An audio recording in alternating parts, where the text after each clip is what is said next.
Okay, refraction of light क्या होता है बताओ जरा। What is refraction of light? Hmm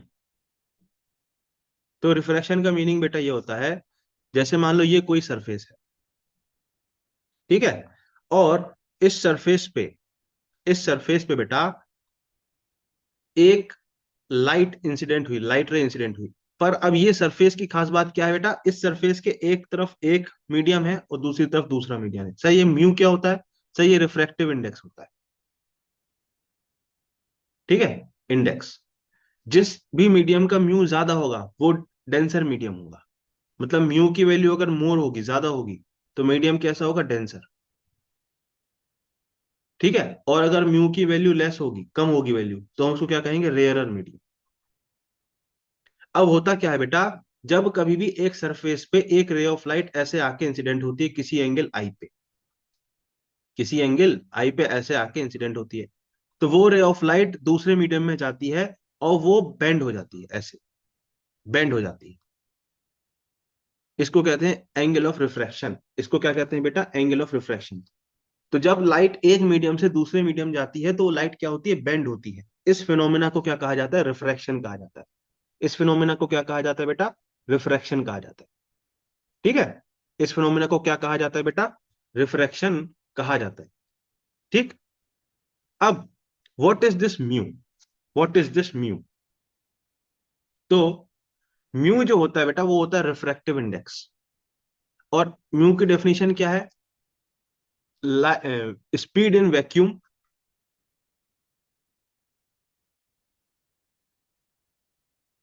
upon speed in medium.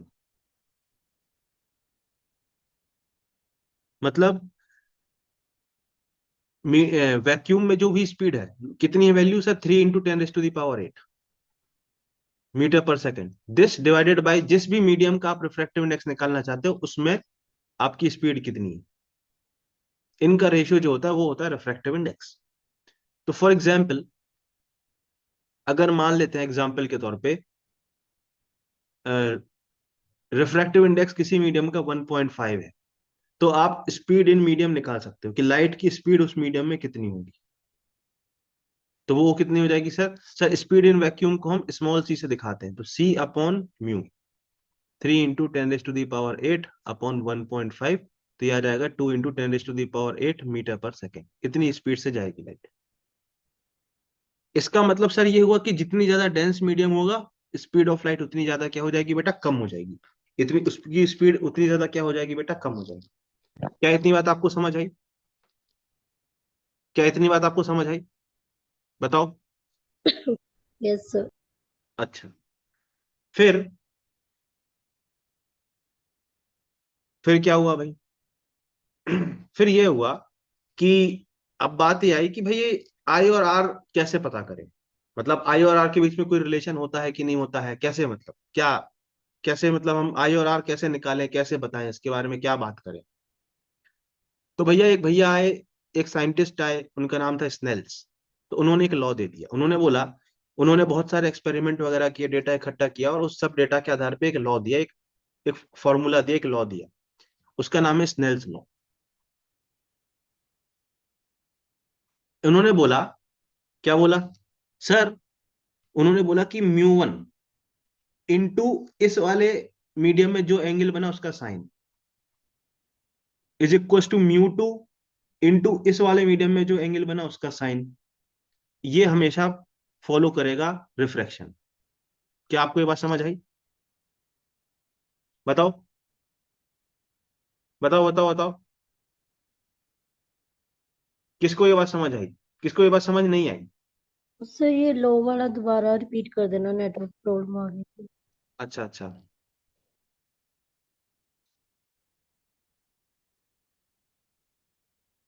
इसने भाई देखो, बात ये थी कि आई जो एंगल है ना और आर एंगल है, इनके बीच में कोई कोरिलेशन चाहिए, तब तो हम आगे बात कर पाएंगे ना रिफ्रैक्शन की, नहीं तो हम बात कैसे करेंगे। ठीक है, तो स्नेल्स भैया ने क्या बोला, उन्होंने बहुत सारे एक्सपेरिमेंट वगैरह किया और उन्होंने एक्सपेरिमेंट करके पता किया, करके एक लॉ दिया। वो लॉ क्या था कि म्यू 1 इस वाले रिफ्रैक्टिव इंडेक्स को मल्टीप्लाई करो इसी मीडियम में जो एंगल बना रही है रे, नॉर्मल से, ये क्या है नॉर्मल, तो mu 1 into sine I is equal to mu 2 into sine r. मतलब म्यू 2 और उसका एंगल, और म्यू 1 और उसका एंगल, एंगल का साइन आपको लेना है, और ये हमेशा रिफ्रैक्शन फॉलो करेगा, ये हमेशा क्या करेगा बेटा, फॉलो करेगा। बताओ ये बात समझ आई कि नहीं आई? Yes sir. ये बात समझ आई कि नहीं आई बताओ? सर बोलो बोलो। मेरा 1 मिनट पहले लीव हो गया था, एक बार फिर से बता दीजिएगा प्लीज। हाँ, स्नेल्स भैया ने बोला कि mu 1 into sine I is equal to mu 2 into sine r, मतलब म्यू 1 और उस मीडियम में जो एंगल बना रहा है उसका sine, multiply by mu 2 into उस मीडियम में जो एंगल बना रहा है उसका साइन। ये हमेशा रिफ्रैक्शन फॉलो करेगा, ये लॉ हमेशा क्या करेगा, रिफ्रैक्शन फॉलो करेगा। ये बताया स्नेल्स ने, ये मैं बता रहा था।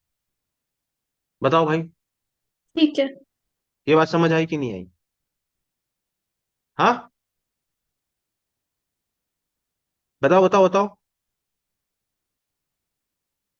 तो एग्जाम्पल के तौर पे मान लो ये कोई एक रिफ्रैक्टिंग सरफेस है, ये इसका नॉर्मल है, इस नॉर्मल से लेट्स से 30 डिग्री पे एक right lay off right incident हुई। ये वाला मीडियम का म्यू है 1 और दूसरा मीडियम है 2। अब आपको बताना है कि जो रिफ्लेक्टेड रे है वो कितने एंगल से जाएगी, तो उसके लिए आपको क्या लगाना पड़ेगा बेटा, स्नेल्स लॉ लगाना पड़ेगा। तो स्नेल्स लॉ लगाना बड़ा आसान है सर, 1, हाँ, इंटू इस मीडियम में जो एंगल बना उसका साइन, मतलब sine 30 degree is equal to ये वाला रिफ्रैक्टिव इंडेक्स 2 इंटू, यहां पे मान लेते हैं कुछ एंगल आर बनाएगी, तो इस मीडियम में जो एंगल बना उसका साइन, सर साइन 30 की वैल्यू 1/2 हो जाएगी। तो सर यहां पर आर की वैल्यू हमको मिल गई साइन इनवर्स 1/4। कितना एंगल बनाएगी? क्या आपको ये बात समझ आई कि नहीं आई बताओ? Yes sir. यस यस बताओ। सर। हम्म। अच्छा, साइन 30 की वैल्यू होती है हाफ, तो आपको दिख रहा है कि आर की वैल्यू जो होगी लेस देन 30 डिग्री होगी। हाँ, यस सर। अरे भाई साइन साइन 30। 30 की वैल्यू हाफ होती है, ये आर साइन आर की वैल्यू कितनी आ रही, 1/4। यहां से क्या आया, साइन आर की वैल्यू 1/4 आई ना, उसी से तो हमने आर की वैल्यू साइन इनवर्स 1/4 लिखी है ना। तो 30 पे हाफ आया, तो इसका मतलब आर की वैल्यू 30 से कम होगी। अरे साइन 0 की वैल्यू होती है 0, साइन 30 की वैल्यू होती है हाफ, ठीक है। साइन 45 की वैल्यू होती है 1/√2, और साइन 90 की वैल्यू क्या होती है, 1। तो जब हम 0 से लेके 90 तक जा रहे हैं, तो जैसे जैसे एंगल बढ़ा रहे हैं उस साइन की वैल्यू भी बढ़ रही है, बढ़ रही है कि नहीं बढ़ रही है, इंक्रीज हो रही है कि नहीं हो रही है? हाँ, यस सर। इसका मतलब बड़ा एंगल का साइन बड़ा आएगा, मतलब अगर एंगल बड़ा है तो उसकी साइन वैल्यू बड़ी होगी। इसका मतलब ये हुआ कि अगर साइन 30 की वैल्यू हाफ है, तो साइन 1/4 की वैल्यू, साइन इनवर्स 1/4, या साइन आर की वैल्यू अगर 1/4 है तो आर की वैल्यू 30 से कम होनी चाहिए। बताओ ये बात समझ पा रहे हो कि नहीं? Yes sir. इसका मतलब ये है कि जो ये रे है बेंड टुवर्ड्स नॉर्मल, ये कैसी होगी, bend towards normal, bend towards normal, normal की तरफ बेंड होगी। ये बात समझ आई कि नहीं आई बताओ? अगर ये बात आपको समझ आई है तो इसी पेज पे एक एग्जांपल और करता हूं। फिर संपदा आई, मेरे को फोन किया संपदा ने, ट्रिंग ट्रिंग ट्रिंग, तो मैंने फोन उठाया, संपदा ने बोला ठीक है, इतना आपने बताया बढ़िया, मजा आया। अब 2 से लेके 1 तक अगर हमको जाना है, और सेम रे 30 डिग्री पे इंसिडेंट हो रही है, अब क्या होगा सर? सर फिर से स्नेल्स लॉ लगाएंगे, ठीक है। ये वाला मीडियम का म्यू इंटू इसी मीडियम में जो एंगल बन रहा है, मतलब sine 30 degree is equals to इस वाले मीडियम का म्यू इंटू इस एंगल, इस वाले मीडियम में जो एंगल बनेगा, मतलब sine r. Sir 2 into sine 30 की वैल्यू हाफ होती है, is equal to sine are. तो सर यहां से हमको आर की वैल्यू मिल गई 90 डिग्री। तो इसका मतलब ये हुआ कि ये रे ऑफ लाइट ऐसे गई और 90 डिग्री पे ऐसे निकल गई। Yes sir. सर आपको दिख रहा है ये bend away from the normal हो गया, बताओ। Bend yes sir. Away from normal आ गया, दिख रहा है क्या ये बात आपको दिख रही है? Yes sir. किसकी, कितने बच्चों को ये फील आई ये बात की? हम्म। आई। सर यहाँ पे आई ये मीडियम कैसा था, रेयरर, और यहाँ पे ये मीडियम कैसा था, डेंसर। तो रेयरर यस से जब सर। डेंसर जाएगा तो बेंड टुवर्ड्स नॉर्मल, जब रेयरर से डेंसर जाएगी रे, ठीक है, तो बेंड टुवर्ड्स नॉर्मल।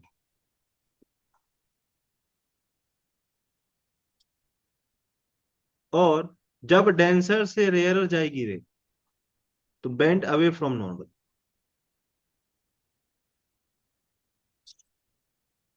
बताओ ये बात समझ आई कि नहीं आई? क्या इन दो न्यूमेरिकल से आपको ये बात समझ आई कि नहीं आई?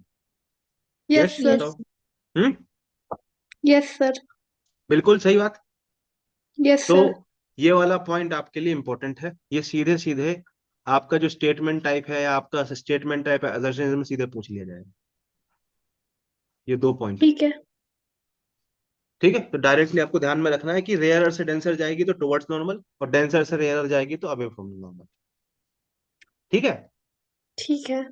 अच्छा, अब मैंने आपको ये बताया कि सर ये हमारा डेंसर मीडियम था, हाँ ये हमारा रेयरर मीडियम था। ठीक है सर, अब मान लेते हैं रेयरर से डेंसर जा रही है, ऐसी रे जा रही है, ठीक है, तो ये ऐसी मुड़ जाएगी टुवर्ड्स नॉर्मल, ऐसे यहाँ पे मुड़ जाएगी टुवर्ड्स नॉर्मल, ऐसे रे बनेगी। बिल्कुल सर। अभी आपने हमको क्या बताया सर कि स्पीड ऑफ लाइट क्या हो जाएगी, कम हो जाएगी। मतलब जब रेयरर से डेंसर जा रही है तो अगर हम इस मीडियम को 1 बोलते हैं और इस मीडियम को हम 2 बोलते हैं, मान लेते हैं ये एयर है जो कि डेंसर रेयरर मीडियम है, और 2 मान ले कुछ भी है, वाटर है या कुछ भी है, डेंसर मीडियम। तो हमको मालूम है कि C2 की वैल्यू मतलब स्पीड इन मीडियम टू वो क्या हो जाएगी, C अपॉन म्यू हो जाएगी। होगी कि नहीं होगी बताओ? यस सर बिल्कुल होगी, C अपॉन म्यू हो जाएगी। मतलब ये वाला जो मीडियम है इसमें स्पीड ऑफ लाइट क्या हो जाएगी, कम हो जाएगी। बिल्कुल सर। बट लाइट की फ्रीक्वेंसी चेंज नहीं होगी, फ्रीक्वेंसी जो एयर में थी वही फ्रीक्वेंसी मीडियम टू में होगी। क्यों? क्योंकि frequency depends upon medium, it depends upon source.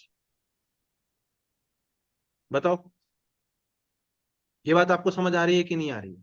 Frequency जो होती है बेटा, जो सोर्स उस रे को या उस वेव को एमिट कर रहा है उसके ऊपर डिपेंड करती है। सोर्स चेंज होने की मीडियम चेंज होने की वजह से फ्रीक्वेंसी में कोई भी चेंज कभी भी नहीं आता है, क्योंकि जो मीडियम है क्या होता है, जो मीडियम होता है वाइब्रेट करता है, जैसे ये मीडियम है ये वाइब्रेट कर रहा है। अब ये जितनी फ्रीक्वेंसी से वाइब्रेट करेगा इससे निकलने वाली वेव की भी फ्रीक्वेंसी उतनी ही होगी, जितनी फ्रीक्वेंसी से मीडियम वाइब्रेट करेगा उतनी ही फ्रीक्वेंसी इससे निकलने वाली वेव की भी होगी। तो जो वेव की फ्रीक्वेंसी होती है वो उसके सोर्स पर डिपेंड करती है, जिस सोर्स से वो निकल रही है उस पर डिपेंड करती है। मीडियम चेंज होने से फ्रीक्वेंसी चेंज नहीं होती। तो sir f is equal to, sorry, तो sir v is equal to मतलब velocity of light is equal to क्या होता है, म्यू लैम्डा या एफ लैम्डा कह सकते हैं आप इसको। हाँ सर, आपने बोला है कि वेलोसिटी जो है म्यू टाइम्स हो जाएगी, मतलब c अपॉन म्यू हो जाएगी, और फ्रीक्वेंसी इंटू लैम्डा। अब आपको, आप यहां से देख सकते हो, क्या देख सकते हो बताओ, फ्रीक्वेंसी तो चेंज होगी नहीं। अगर स्पीड म्यू टाइम्स हो रही है तो लैम्डा भी क्या हो जाएगा, म्यू टाइम्स होगा कि नहीं होगा। मतलब लैम्डा टू की वैल्यू लैम्डा अपॉन म्यू हो जाएगी कि नहीं हो जाएगी बताओ? हो जाएगी। क्या आपको ये बात समझ आ रही लॉजिकली? Yes sir. जिसको ये बात लॉजिकली समझ नहीं आ रही है ना, स्पीड ऑफ लाइट होता है एफ लैम्डा। ये फॉर्मूला आपको ध्यान रखना है, ये आप मॉडर्न फिजिक्स में भी पढ़ते हो। अगर v की वैल्यू म्यू टाइम्स कम हो रही है, v अपॉन म्यू हो रही है, और मैं ये आपको समझाना चाह रहा हूं कि फ्रीक्वेंसी चेंज नहीं होती, डज नॉट चेंज।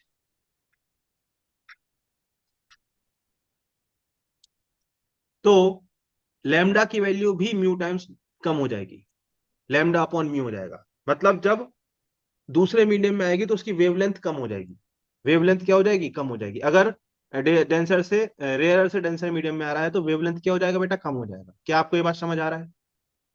आ रहा है। बताओ यस। किसको समझ में नहीं आ रहा है? बताओ बताओ बताओ किसको समझ में नहीं आ रहा है? हम्म। कोई भी पॉइंट बेटा समझ ना आए तो आप बेझिझक पूछ लेना, ठीक है? बताओ, बताओ। बस हाँ, वो एफ का, क्या? वो एफ कहाँ गायब हुआ? कहाँ गायब हुआ मतलब? ये जो है यहाँ पे, इससे पहले वाला यहाँ पे, अच्छा, मैं इसको लिख के, यहाँ पे, यहाँ पे। रुको मैं उसको दो बार आपको बता समझा देता हूँ, ठीक है? हम्म। ये मिटा दो, ये रेड वाला। डाल दिया। मैं ये बोलना चाहता हूं कि अगर एयर में हमको स्पीड ऑफ लाइट लिखनी हो तो हम कैसे लिखेंगे? सर, ये वाला फॉर्मूला यूज करेंगे, बिल्कुल। तो सी, इस एयर में लाइट की स्पीड क्या है? सी। सी की वैल्यू क्या होती है? 3 × 10⁻⁸ is equals to f into lambda air. लिखोगे कि हाँ, नहीं लिखोगे? बिल्कुल सही बात। लिखूंगी। अब ये लाइट आ गई मीडियम नंबर 2 में। तो मीडियम नंबर 2 में हमको मालूम है कि सी अपॉन म्यू हो जाएगी स्पीड ऑफ लाइट। कैसे मालूम है? अभी सर पिछली स्लाइड पे आप ये हमको समझा रहे थे, ये हाँ, ये आपने हमको समझाया, बिल्कुल सर। तो सर जब लाइट मीडियम नंबर 2 में आ गई, ये किसके लिए लिखी इक्वेशन मैंने बेटा? एयर के लिए। ये इक्वेशन हमने किसके लिए लिखी है? एयर के लिए। अब जब लाइट मीडियम नंबर 2 में आ गई, मतलब इस वाले मीडियम में आ गई, तो स्पीड कितनी हो जाएगी? सी अपॉन म्यू। हाँ सर। सर, अभी आपने हमको समझाया कि जो फ्रीक्वेंसी होती है ना, ये सोर्स पे डिपेंड करती है, डिपेंड अपॉन सोर्स, मतलब जहां से वो वेव इमिट हुई है उस सोर्स पे डिपेंड करती है। तो ये फ्रीक्वेंसी चेंज नहीं होगी, फ्रीक्वेंसी वैसी की वैसी रहेगी। हाँ सर, बिल्कुल आपने ये समझाया। अब लैम्डा चेंज हो जाएगा, पर लैम्डा यहां पर मीडियम पे डिपेंड करेगा। हाँ सर। अब आपने बोला कि फ्रीक्वेंसी चेंज हुई नहीं, तो सी जो है सी अपॉन म्यू हो गया, तो यहां पे लैम्डा की वैल्यू भी तो लैम्डा अपॉन म्यू होनी पड़ेगी ना। करके देख लो, इन दोनों इक्वेशन को डिवाइड करो, इन दोनों इक्वेशन को डिवाइड करो हाँ, जरा, हाँ, क्या आएगा? ठीक है, आ गया। म्यू इज इक्वल्स टू क्या आ जाएगा? Lambda air upon lambda medium. Yes sir. तो यहां से आपने लैम्डा मीडियम कितना आ जाएगा बताओ? लैम्डा एयर अपॉन म्यू आ जाएगा कि नहीं? Yes sir. मतलब जब कोई भी ray of light medium change करती है तो उसकी वेवलेंथ चेंज होती है और स्पीड चेंज होती है, और दोनों म्यू टाइम्स कम हो जाते हैं, ये मैं आपको बताना चाह रहा हूं। बताओ। हम्म, ये बात समझ यस आई कि नहीं आई? बताओ। Yes sir. ठीक है। अब मान लेते हैं, अब हम मान लेते हैं कि ऐसे हमारे पास बहुत सारे एक साथ हमने अलग अलग म्यू के हमने सोर्सेज रख लिए। बेटा जो समझ में ना आए पूछते जाना, ठीक है? ठीक है। बेझिझक होके पूछना है बेटा, है ना? आपके लिए ही हूं मैं यहाँ पर, ठीक है? ये सर यहाँ पर एयर है, हाँ सर, और यहाँ बाहर भी एयर है सर, ये ओके सर। सर यहाँ पे मीडियम नंबर 1 है, यहाँ मीडियम नंबर 2 है, और यहाँ मीडियम नंबर 3 है। यहाँ का म्यू 1 है, यहाँ का म्यू 2 है, और यहाँ का म्यू 3 है। तो सर आप कहना क्या चाह रहे हो? मैं कहना ये चाह रहा हूं कि मैं ये जानना चाहता हूं कि रे ऑफ लाइट अगर ऐसे आएगी तो क्या होगा उसका। मैं ये जानना चाहता हूँ, ऐसे रे ऑफ लाइट इंसिडेंट हुई तो इसका क्या होगा? तो सर सबसे पहले तो हम यहाँ से एक, ये इसका नॉर्मल है, बिल्कुल सर। तो मान लेते हैं कि म्यू 1 म्यू 2 म्यू 3 सारे एयर से डेंसर हैं, राइट? तो सर ये इनिशियली आई एंगल से यहाँ पे इंसिडेंट हुई। तो हम इस वाले सरफेस के लिए, ये वाला जो हमारा सरफेस है, इसके लिए हम स्नेल्स लॉ लगाएंगे। तो हम कैसे लिखेंगे बताना बेटा? सर एयर का म्यू हम याद रख लेंगे, एयर का म्यू हमेशा 1 होता है, ये हमको याद रखना है, ओके। ठीक है? ये आपको पता होना चाहिए, एयर का म्यू क्या होता है? 1 होता है।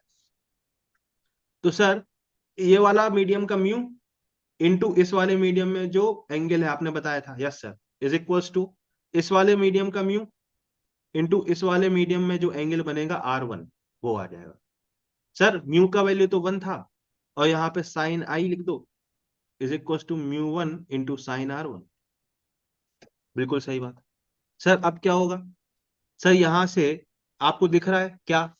रेयरर से डेंसर जा रही है। सर रेयरर से डेंसर जब जाती है तो क्या होता है? अभी आपने बताया था, रेयरर से जब डेंसर जाती है तो बेंड टुवर्ड्स नॉर्मल हो जाता है। तो ये लाइट कुछ बेंड हो जाएगी कि नहीं हो जाएगी ऐसी? बताओ। Yes sir. हो यस जाएगी कि सर। नहीं हो जाएगी? हम्म, हो जाएगी। हो जाएगी ना? अब क्या होगा हम्म। सर? सर ये जो छोटा वाला एंगल है ना R2, सॉरी R1, यही एंगल यहां भी बनेगा R1, क्योंकि पैरेलल है ये दोनों नॉर्मल। हाँ सर हम्म बिल्कुल। अब हम इस वाले में अब मान लेते हैं कि थोड़ी देर के लिए हम मान लेते हैं कि mu 1 is greater than mu 2 और mu 2 is greater than mu 3। ऐसा मान लेते हैं थोड़ी देर के लिए, ठीक है। और ये तीनों बड़े हैं म्यू एयर से, ठीक है। ये म्यू 1 म्यू 2 म्यू 3 क्या है उनसे कोई फर्क नहीं पड़ेगा, अभी आपको समझ में आ जाएगा, ठीक। अब हम ये सेकेंड वाला जो हमारा इंटरफेस है उसके लिए हम साइन लॉ लिखें। हाँ बिल्कुल सर। सर ये वाला म्यू इनटू ये वाला इसमें जो एंगल बना रही है मतलब sine i R1 is equal to, sir ये वाला म्यू इसमें इनटू इसमें जो एंगल बना रही है साइन R2। ये आपको समझ आया कि नहीं आया? बिल्कुल sir. Sir mu 1 into sine R1 की वैल्यू तो साइन आई है, तो हम यहां लिख सकते हैं ना mu 2 is equal to mu 2 into sine R2 is equal to sine आई। लिख पाएंगे कि नहीं लिख पाएंगे? Yes sir. अच्छा ये बताओ, ये वाला डेंसर है ये रेयरर है, डेंसर से रेयरर जाता है, डेंसर से रेयरर जाता है तो बेंड्स अवे फ्रॉम नॉर्मल हो जाता है कि नहीं, रे यस ऑफ सर। लाइट। तो यहां से हम डायग्राम जब बनाएंगे तो ऐसा दिखाएंगे कि नहीं कि थोड़ा ये बेंड हो गया अवे फ्रॉम नॉर्मल? बताओ बताओ। सर वो ये नहीं समझ में आया, क्या नहीं आया बताओ। ये म्यू वाली स्टेटमेंट। कौन सा वाला जो ग्रीन से लिखा? Yes sir. बेटा यहाँ पे मैंने इस इंटरफेस के लिए, ये वाला जो इंटरफेस है इस इंटरफेस के लिए मैंने साइन लॉ लगाया, स्नेल्स लॉ लगाया। तो सर यस सर। ये वाला मीडियम इंटू इस मीडियम में जो एंगल बन रहा है इस इंटरफेस पे मतलब mu 1 into sine R1,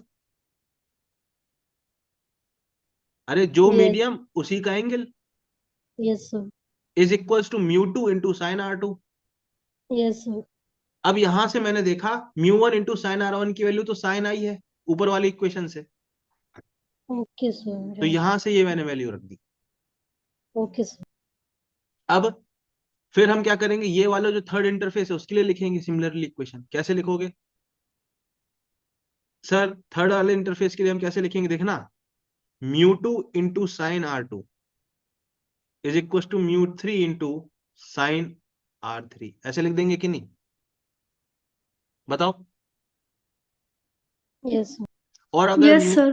mu 2 mu 3 से बड़ा है मतलब हम डेंसर से कहाँ जा रहे हैं, रेयरर में जा रहे हैं, तो फिर से कैसा होगा, अवे फ्रॉम नॉर्मल होगा कि नहीं? फिर से ऐसा होगा डायग्राम बन जाएगा कि नहीं, ऐसा अवे फ्रॉम नॉर्मल। होगा होगा। बताओ। Yes sir. होगा। और ये एंगल ही तो साइन, ये ही एंगल तो R3 है। अब यहाँ पे म्यू 2 इंटू साइन R2 की वैल्यू कितनी आ गई, साइन आई के बराबर आ गई कि नहीं? Yes sir.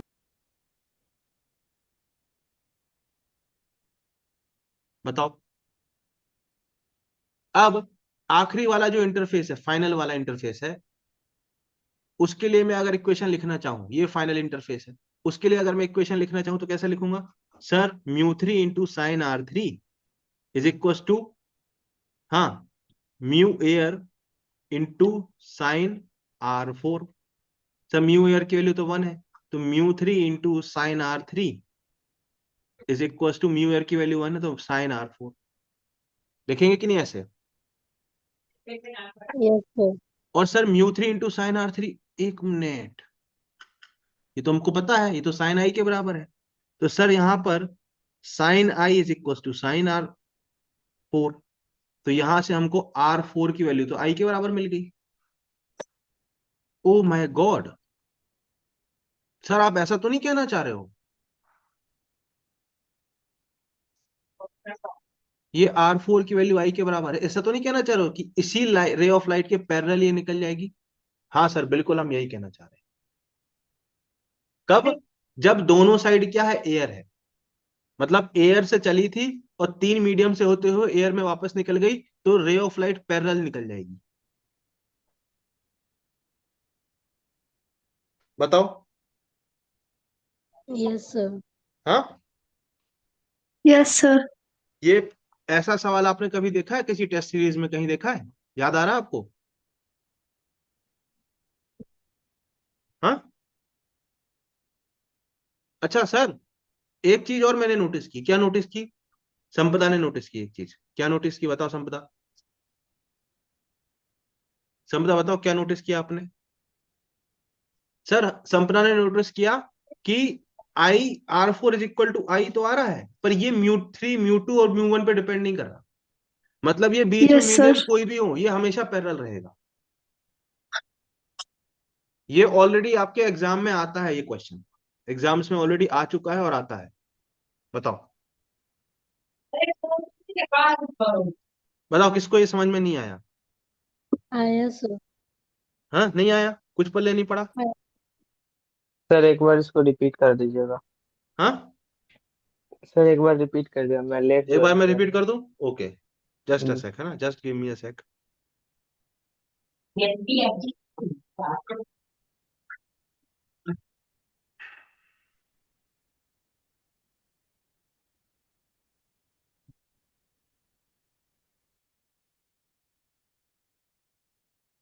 दिख नहीं रहा हमको, दूसरी जगह से निकालना पड़ेगा, कोई बात नहीं।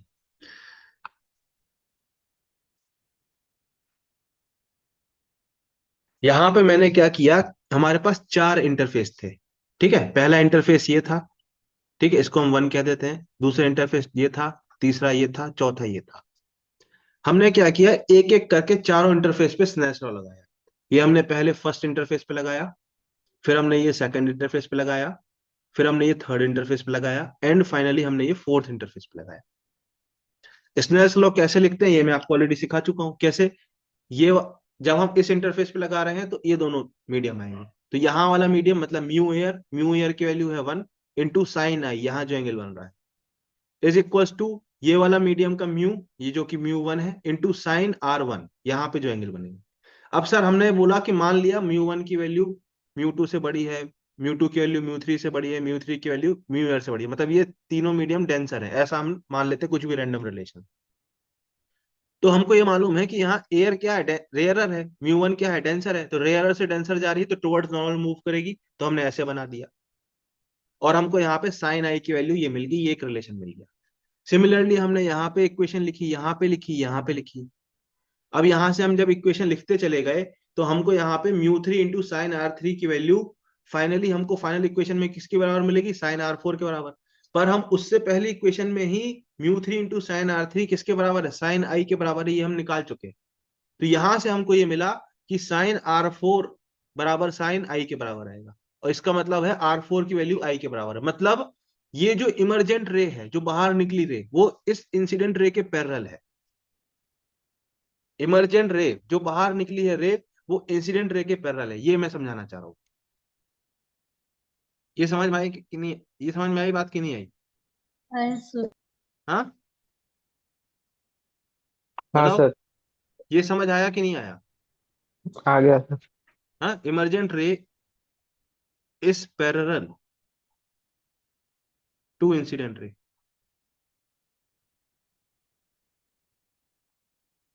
ये बात मैं समझाना चाह रहा हूं। अब मान लो आपके पास दो सरफेसेस ऐसा है,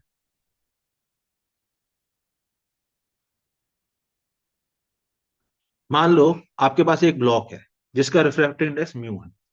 ठीक है, अब आपको क्या करना है बेटा, यहां पे एक इंसिडेंट रे ऐसे रखी। ठीक, ऐसे मान लेते हैं कि ये म्यू रिफ्रैक्टिव इंडेक्स का है। अब मान लो एक इंसिडेंट रे यहाँ पे आई, ऐसे कुछ एंगल आई बना के, और ये मान लेते हैं कि यहाँ पे μ1 है, यहाँ पे म्यू म्यू है, तो μ1 की वैल्यू बड़ी है म्यू से, मान लेते हैं। तो ये क्या हो जाएगा, अवे फ्रॉम नॉर्मल बेंड होगा कि नहीं होगा, बताओ? होगा, बिल्कुल होगा sir, away from normal bend हो जाएगा ऐसा, बिल्कुल होगा सर। होगा कि नहीं होगा, बताओ? अब मैं ये बता रहा हूं कि आपको हर बार कैलकुलेशन करने की जरूरत नहीं है। मैं ये आपको समझाना चाह रहा हूं कि ये जो इमरजेंट रे होगी, ये पहली वाली रे के हमेशा क्या होगी, पैरेलल। ये एंगल क्या बनेगा, हमेशा आई बनेगा। बीच में कैलकुलेट करने की जरूरत नहीं, डायरेक्टली आप बना सकते हो, ये मैं समझाना चाह रहा हूं। अब आपको समझ आया कि नहीं आया? Yes sir. मान लो संपदा बोले, यस सर। ये मैं आपको ये लॉजिक बताना चाह रहा हूं कि आपके एग्जाम में अगर ऐसा 4-5 बना के पूछ ले तो आपको कंफ्यूज करने के लिए बनाएगा, ऐसा डायग्राम बना देगा, ये इनिशियल एंगल 30 बोल देगा, μ2 μ3 म्यू म्यू ऐसे 4-5 बना देगा, और फिर पूछ लेगा ये एंगल बताओ। अब जिसको ये कंसेप्ट नहीं आता होगा वो क्या करेगा, हर बार साइन लॉ लगाएगा, और जिसको मेरी बात याद रहेगी वो सीधे बोलेगा सर ये वाली एयर, ध्यान रखना, एयर से चली है, एयर से चली है और एयर में निकली है, तब है ये चीज। ठीक है, एयर से चली और एयर में निकली तब है ये चीज।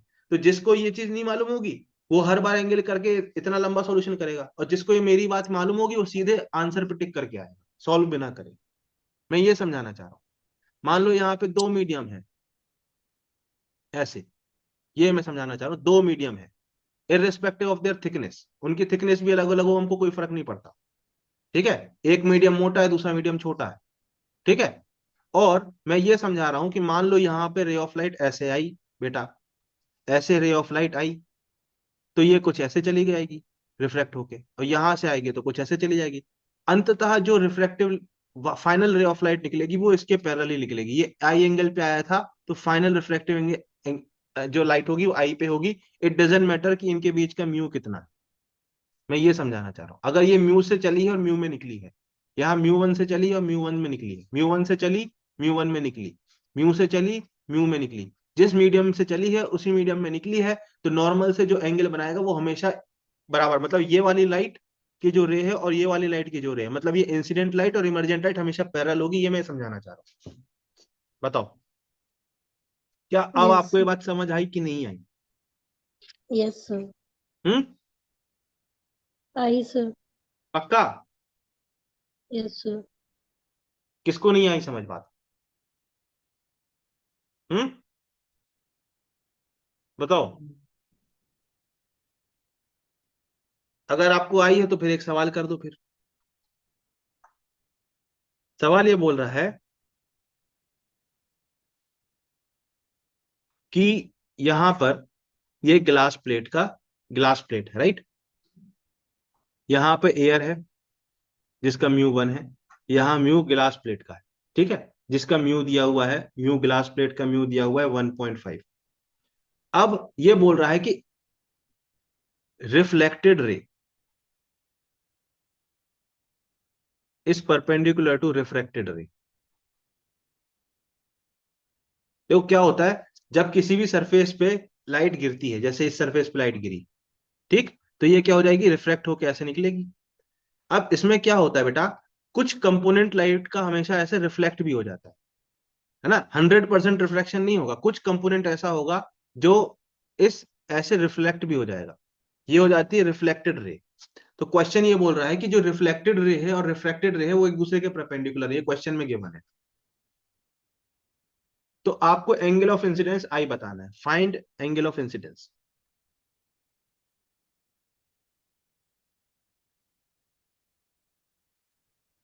किस किस को ये बात समझ आई? हम्म, मुझे आई। तो करो फिर सॉल्व।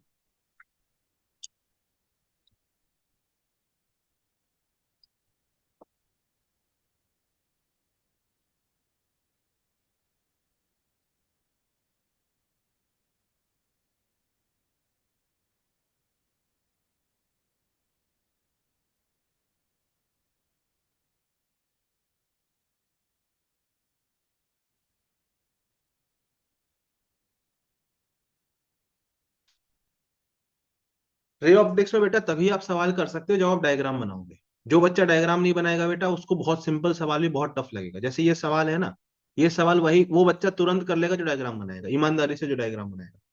और उस बच्चे को ये वाला जो सवाल जो अभी आपके सामने रखा है ये बहुत टफ लगेगा जो डायग्राम नहीं बनाएगा अपनी कॉपी में। ठीक है, तो ये रे ऑप्टिक्स की एक खूबी है कि unless you make the diagram you won't be able to crack it.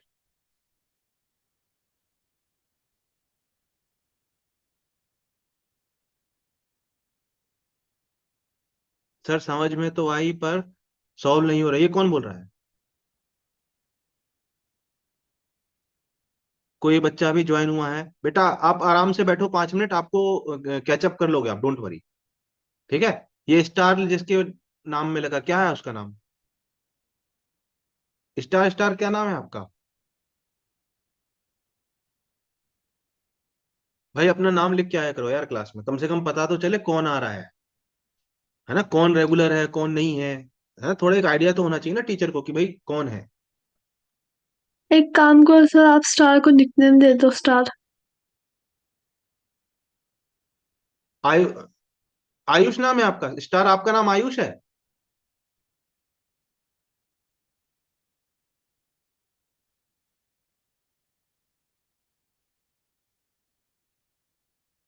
हाँ ओके, अगर नाम लिख के आना ना, क्या हमको क्या होता है, याद रहता है ना, जैसे संपदा लोगों का नाम मुझे याद हो गया है ना, तो अब मुझे पता है ना ये बच्चा मेरे से कनेक्टेड है, कोई भी दिक्कत आती है तो अगर वो मैसेज करती है तो मेरी नजर में आ जाता है कि हाँ भाई, मान लो 100 मैसेज भी होंगे ना, तो इन बच्चों का अगर मैसेज आता है तो मेरी नजर में आ जाता है कि अरे उसने कुछ मैसेज किया, देख लेता हूँ, है ना। तो आपका नाम ही नहीं पता रहेगा तो फिर कैसे आप मैसेज भी करोगे तो ऊपर नीचे हो जाएगा, हमको पता ही नहीं चलेगा किसने क्या मैसेज किया था, है ना। हम्म। तो बहुत आसान सवाल है बेटा ये। क्या बोल रहा है ये, कुछ एंगल ऑफ इंसिडेंस आई पे ऐसे आई लाइट। ठीक है, कुछ एंगल ऑफ इंसिडेंस आई पे ऐसे आई लाइट। अब सवाल ये बोल रहा है बेटा कि कुछ लाइट कंपोनेंट ऐसा होगा जो रिफ्लेक्ट हो जाएगा। हाँ सर। और इस लाइट का कुछ कंपोनेंट ऐसा भी होगा जो रिफ्रैक्ट हो जाएगा। बिल्कुल सर, ऐसे। और आपसे बोला जा रहा है ये जो एंगल है ये 90 डिग्री है, ये रिफ्लेक्टेड रे है और ये रिफ्रैक्टेड रे है, ये है रिफ्रैक्टेड रे। और इनके बीच का जो एंगल है बेटा वो 90 डिग्री है, ये आपको बताया जा रहा है। अब सर आप ये बताओ, अब हम सॉल्व करते हैं, ठीक है, बहुत आसान। सर आई एंगल पे आया तो आई एंगल पे ही रिफ्लेक्टेड रह जाएगी। हाँ बिल्कुल सर। तो सर ये एंगल कितना बचेगा? सर ये एंगल बचेगा 90 माइनस आई। हाँ सर। अब रिफ्लेक्टेड रे और रिफ्रैक्टेड रे इनके बीच में एंगल ये कितना है, 90 का है, तो ये एंगल भी आई बचेगा। हाँ बिल्कुल सर। अगर ये एंगल 90 है, ये एंगल आई है और ये एंगल पूरा ये नॉर्मल है, तो ये एंगल भी कितना बचेगा सर, 90 माइनस आई। कितने बच्चों को ये बात समझ आई? किसको ये बात समझ में नहीं आई ये बताओ। सर मुझे नहीं आई। मैं फिर से मुझे मालूम है ना नहीं आई होगी।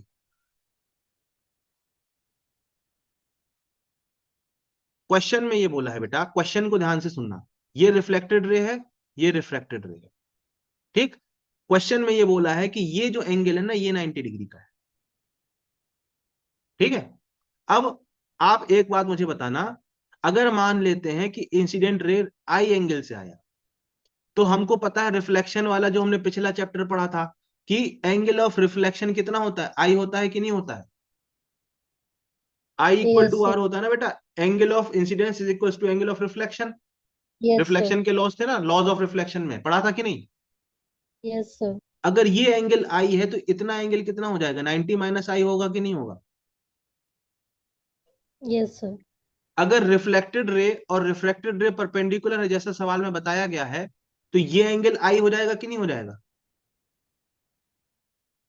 Yes sir. अच्छा एक बात मुझे बताना, अब ये देखना मैं कलर चेंज कर रहा हूं, ठीक है। ये एंगल भी तो 90 है, यस सर। तो ये वाला एंगल कितना बचेगा, 90 माइनस आई बचेगा कि नहीं बचेगा? Yes sir. अब मैं क्या कर दूंगा, स्नेल्स लॉ। अब ये 90 माइनस आई क्या है? यही तो एंगल ऑफ रिफ्लेक्शन रिफ्रैक्शन है। अब मैं क्या कर दूंगा, स्नेल्स लॉ लगाऊंगा। सिंपली कुछ नहीं करना, स्नेल्स लॉ लगाओ अब। Sir mu air into sine I is equal to mu glass into sine r. Value put करो, म्यू एयर की वैल्यू 1, साइन आई को वैसा लिखे रहने दो। म्यू ग्लास की वैल्यू है 1.5, साइन आर की जगह पुट कर दो 90 माइनस आई। अब बेटा मैं बेसिक मैथ भी पढ़ा चुका हूँ, साइन 90 माइनस थीटा क्या होता है, कॉस थीटा। तो सर ये मैंने पढ़ा है बेटा, sine 90 minus theta. Yes sir. इतने बेसिक से मैंने सब चीजों को पढ़ाया है। यस ठीक है, सर ये हो पढ़ा जाता है था। Cos r. तो साइन अपॉन कॉस क्या हो जाता है बेटा, tan r is equal to 3/2 is equal to 1.5। तो सर यहां से आर की वैल्यू क्या आ गई, टेन इनवर्स 1.5। बताओ बताओ यस बताओ। सर। हाँ, यस सर समझ आया। नहीं नहीं सॉरी, गलती कर दिया हूं मैं कुछ। हाँ, यहाँ कॉस आई बनेगा ना बेटा, आर कहाँ से आ गया? साइन 90 माइनस आई क्या बन जाएगा, कॉस आई बनेगा ना। तो यहां से हमको क्या मिल जाएगा, टेन आई की वैल्यू कितनी मिल जाएगी, 1.5। तो आई की वैल्यू क्या मिल जाएगी, टेन इनवर्स 1.5। बताओ। किसको ये बात समझ में नहीं आई?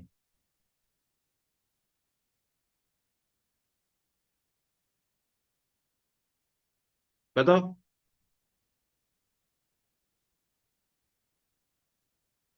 बताओ बताओ बताओ। आ गई। आगे किसको सर। नहीं आया समझ में? हम्म।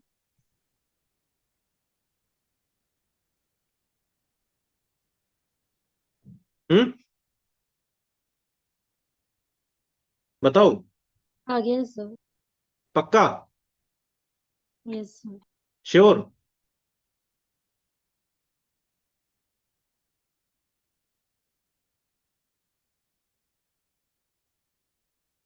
हम्म।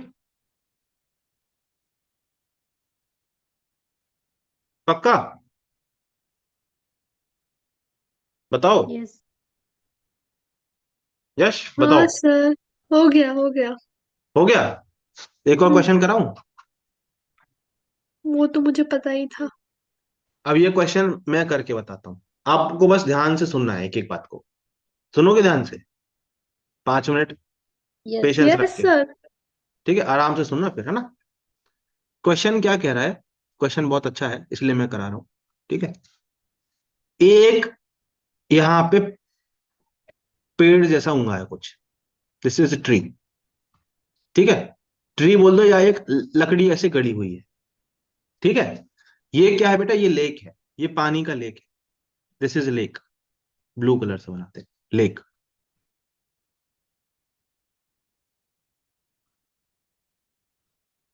आराम से सुनना। This is lake. लेक में क्या होता है सर? पानी होता है। हाँ सर। पानी का म्यू कितना होता है? सर पानी का म्यू होता है 4/3। ठीक। जो म्यू वाटर है ना बेटा, इसकी वैल्यू भी आपको ध्यान रखनी है एग्जाम के लिए। हो सकता है एग्जाम में क्वेश्चन में ये ना लिखे, तो आपको डायरेक्टली याद रखनी, याद रखना इस वैल्यू को भी। तो मैंने दो वैल्यू आपको बताई। एक तो म्यू एयर बताई, वो 1 होती है। मतलब आपको क्वेश्चन में बोले या ना बोले, आपको म्यू एयर वैल्यू 1 लेनी है। और मान लो गलती से क्वेश्चन में वाटर लिखा है और म्यू की वैल्यू क्वेश्चन में नहीं दी है, तो आपको 4/3 याद रखना। ठीक है बेटा? Okay sir. चलो। अब ऐसा ये एक लकड़ी गड़ी हुई है। ठीक। अब किसी एक इंस्टेंट पे देखा गया, अच्छा, ये जो डेप्थ है इस लकड़ी की लेंथ कितनी है? 4 मीटर। ठीक है। लेंथ ऑफ वुड, ये वुड गड़ी हुई ना, वो 4 मीटर है। डेप्थ ऑफ लेक, ये 3 मीटर दिया हुआ है। ठीक है। मतलब ये जो डेप्थ है लेक की, गहराई, ये 3 मीटर दी हुई है। और इस वुड की पूरी लेंथ 4 मीटर दी हुई, मतलब ये कितना हो जाएगा? 1 मीटर हो जाएगा। ठीक है। इतना बात समझे कि नहीं समझे? हाँ।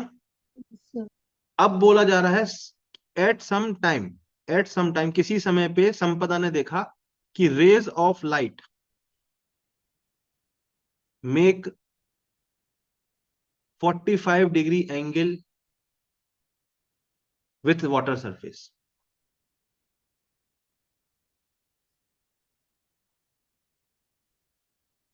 तो हमको बताना है लेंथ ऑफ शेडो कितना होगा। क्वेश्चन समझे कि नहीं समझे? क्वेश्चन ये बोल रहा है कि रे ऑफ लाइट ऐसी आएगी किसी एक इंस्टेंट पे, किसी एक क्षण पे, जो वाटर सरफेस के साथ एंगल बन रहा है वो कितना है? 45 डिग्री है। ठीक है। मतलब ये एंगल कितना है? 45 डिग्री किसी एक इंस्टेंट पे। ठीक। अब होगा क्या बेटा इस पूरे प्रॉब्लम में? यहां पर एक नॉर्मल होगा। बिल्कुल होगा सर। सर ये डेंस रेयरर से डेंसर जा रही है, तो ये रे ऑफ लाइट कैसे हो जाएगी? ऐसे बेंड हो जाएगी कि नहीं हो जाएगी? बताओ। बेंड हो जाएगी कि नहीं हो जाएगी? बताओ। Yes sir. हमको ये लेंथ ऑफ शेडो बतानी है, ये लेंथ हमको बतानी है। कितने बच्चों को क्वेश्चन समझ में आया? कोई ऐसा है जिसको सवाल में दिक्कत है? हम्म। बताओ। बताओ। किसी को सवाल में दिक्कत तो नहीं है? No sir. No sir. अब मैं आपको कराता हूं। अब हम क्या करेंगे, इसको ऐसे एक्सटेंड कर देते हैं। ठीक। अच्छा, आपको ये बात पता है ये एंगल 45 है, तो तो अगर ये 1 मीटर है तो ये भी 1 मीटर हो जाएगा कि नहीं हो जाएगा? बिल्कुल सर। यस तो ये सर। वाला लेंथ भी 1 मीटर हो जाएगा कि नहीं? बताओ। हो जाएगा। अगर ये 45 है तो ये इतना एंगल भी 45 हो जाएगा कि नहीं हो जाएगा? बिल्कुल हो जाएगा सर। तो सर हम ये आर की वैल्यू निकाल सकते हैं कि नहीं, साइन स्नेल लॉ लगा के? बताओ। स्नेल्स लॉ लगा के हम आर की वैल्यू निकाल सकते हैं कि नहीं निकाल सकते? बिल्कुल निकाल सकते हैं। तो निकाल दो। Sir sine of 45 degree into यहाँ का म्यू कितना है 1, क्योंकि एयर से आ रहा है, इज इक्वल टू यहाँ का म्यू कितना है 4/3 into sine r. Sir sine 45 की वैल्यू होती है 1/√2 into 3/4 is equal to sine r. कितने बच्चों को ये समझ आया? बताओ। कितने मुझे। बच्चों को समझ आ गया? हाँ। Yes sir. अब इसमें क्या है ना, ये क्वेश्चन मैंने जहां से उठाया वहां कैलकुलेशन थोड़ी अजीब सी दी है, तो यहाँ पे हम आर की वैल्यू यहाँ से इस इक्वेशन से निकाल लेंगे। ठीक है, आपके एग्जाम में जब आएगा तो इस तरीके से आएगा कि आपको इक्वेशन में दिक्कत नहीं होगी। ठीक है, तो उसका आप चिंता मत करना, ठीक है। Yes okay sir. सर।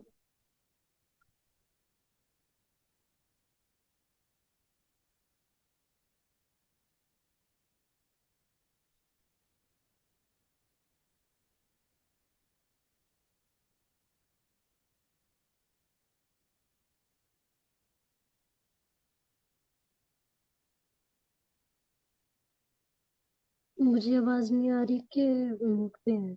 एक मिनट मैं नहीं सर, कुछ कैलकुलेशन। नहीं बोल रहा। यार ये 10 मिनट। साइन इनवर्स क्या निकालना है, 3/4√2 ना। 3/4।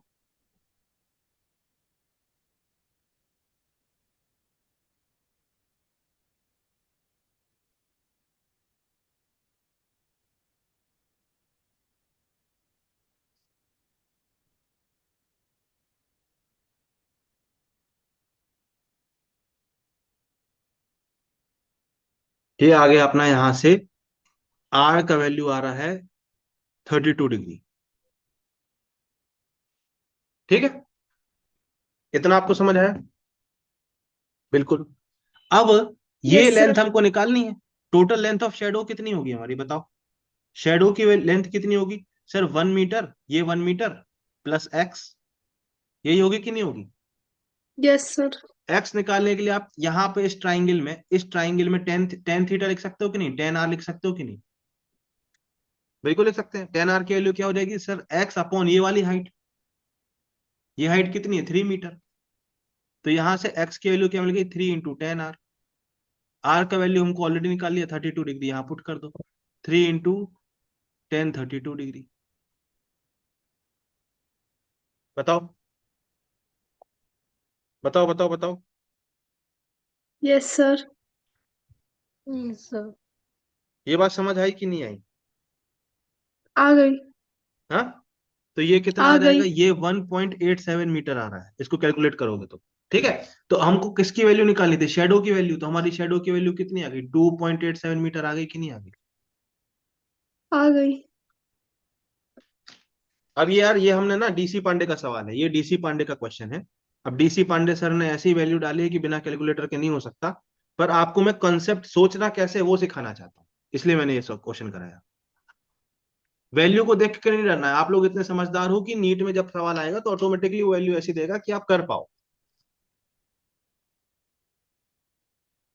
ठीक है। जी सर। बताओ। कॉन्सेप्ट तो इजी है। कॉन्सेप्ट इजी है कि नहीं है, बताओ। Yes sir. है। समझ आ रहा है कि नहीं आ रहा है? आ यस गया सर। समझ, एक बार में आ गया। पक्का? हाँ। Yes sir. सही सही बता दो यार, समझ आया कि नहीं? आया हम्म। आगे सर। आ गया। यस तो सर। एक क्वेश्चन और कर दो फिर ऐसा। ठीक है।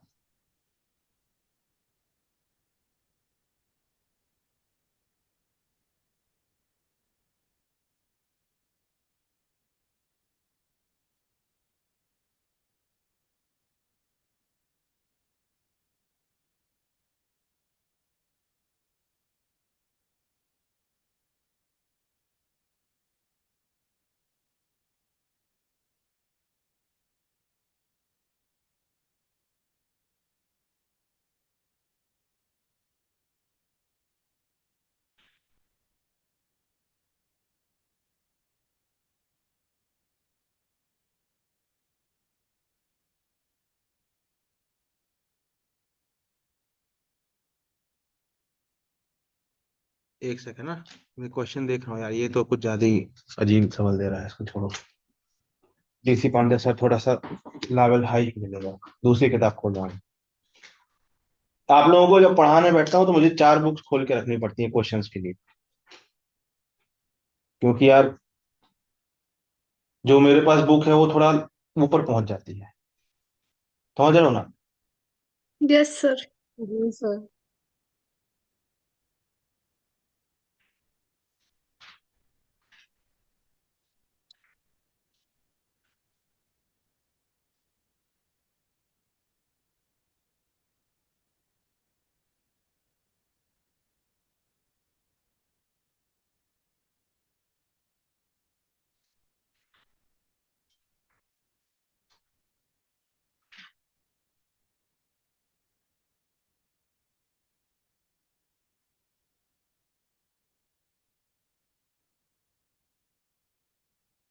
हम्म।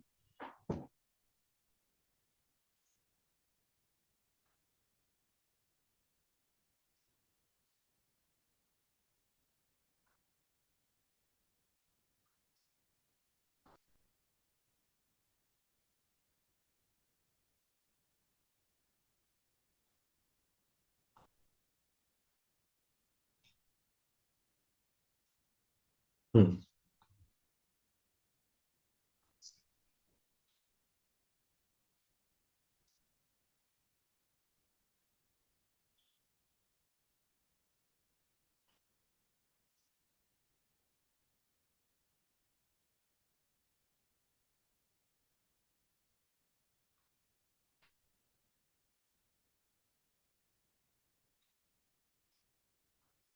ये आई है, ये आर है, ठीक है।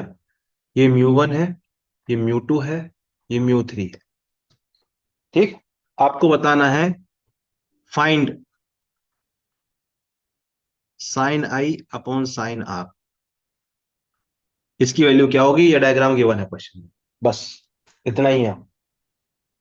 क्वेश्चन समझ गए? हाँ। मीडियम। ये डायग्राम दिया है सवाल में और आपसे बोला है फाइंड साइन आई अपॉन साइन आर, बस खत्म। इतना ही है सवाल। और मीडियम। कुछ नहीं, यही दिया बस, और कुछ भी नहीं दिया। मीडियम दिया तो बेटा म्यू देते, तो दी वैल्यू, सारी वैल्यू। ये म्यू की वैल्यू दी नहीं है बेटा। करो जरा।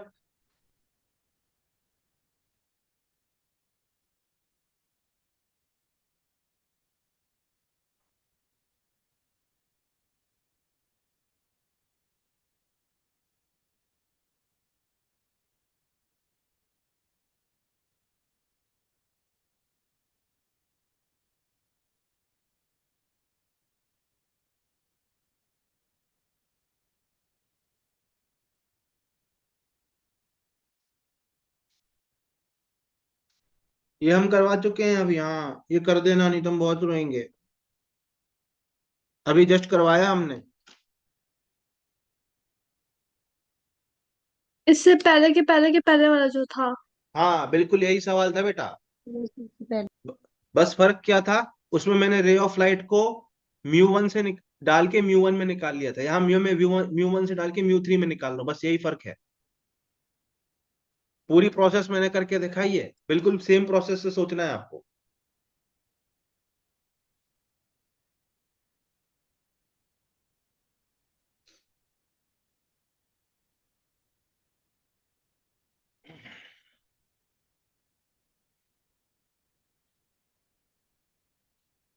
है ना? तो ये वाला एंगल R1 मान लेते हैं, तो ये वाला एंगल भी क्या हो जाएगा, R1।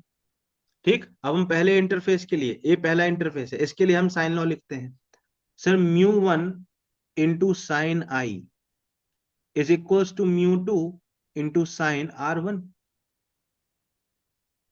बताओ, एग्री कर रहे हो? Yes sir. यस ये सर। एक इक्वेशन। अब हम सेकंड इंटरफेस के लिए लिखते हैं, कलर चेंज कर लेते हैं पेन का। सेकंड इंटरफेस के लिए लिखता हूं। सेकंड इंटरफेस में हम लिखेंगे क्या, mu 2 into sine R1 is equal to mu 3 into sine R. बताओ,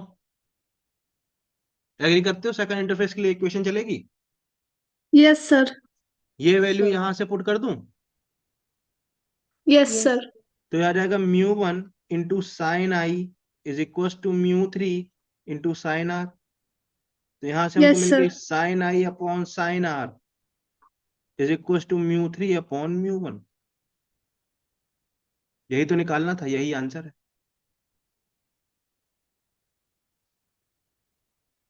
किसको समझ में नहीं आया? आ गया सर। बताओ। ऑलमोस्ट सेम है मेरा। ऑलमोस्ट जस्ट क्या आया था आपका आंसर? वो टू गलती से डाल दिया था मैंने, R2 डाल दिया था। आई थिंक वो मैंने म्यू 2 का भी ले लिया था ना, तो R2 अच्छा, डाल ये दिया था। समझ में आया, ये R1 है तो ये R1 क्यों है? Yes sir. संपदा आपको पता है क्यों है? Yes sir. क्यों है बताओ, क्यों है ये? अभी तो आपने बताया था ना, इससे पहले वाले में, इसलिए पता है। इसलिए पता है? हम तो नहीं, रोने ऐसे लग ही रहे हैं, पता पता। बहुत रोएंगे हम तो। ये हम बचपन में पढ़ते थे, दो पैरेलल लाइंस हैं, उनको एक तीसरी लाइन ऐसे कट करेगी, तो ये वाले सर मुझे एंगल ये पता है कि ये होगा, लेकिन मुझे ये अल्टरनेट नहीं एंगल पता कि होते ये हैं। कैसे होगा। ये अल्टरनेट एंगल होते हैं और ये भी अल्टरनेट एंगल होते हैं, ये दोनों एंगल हाँ बराबर हाँ होते हाँ। हैं।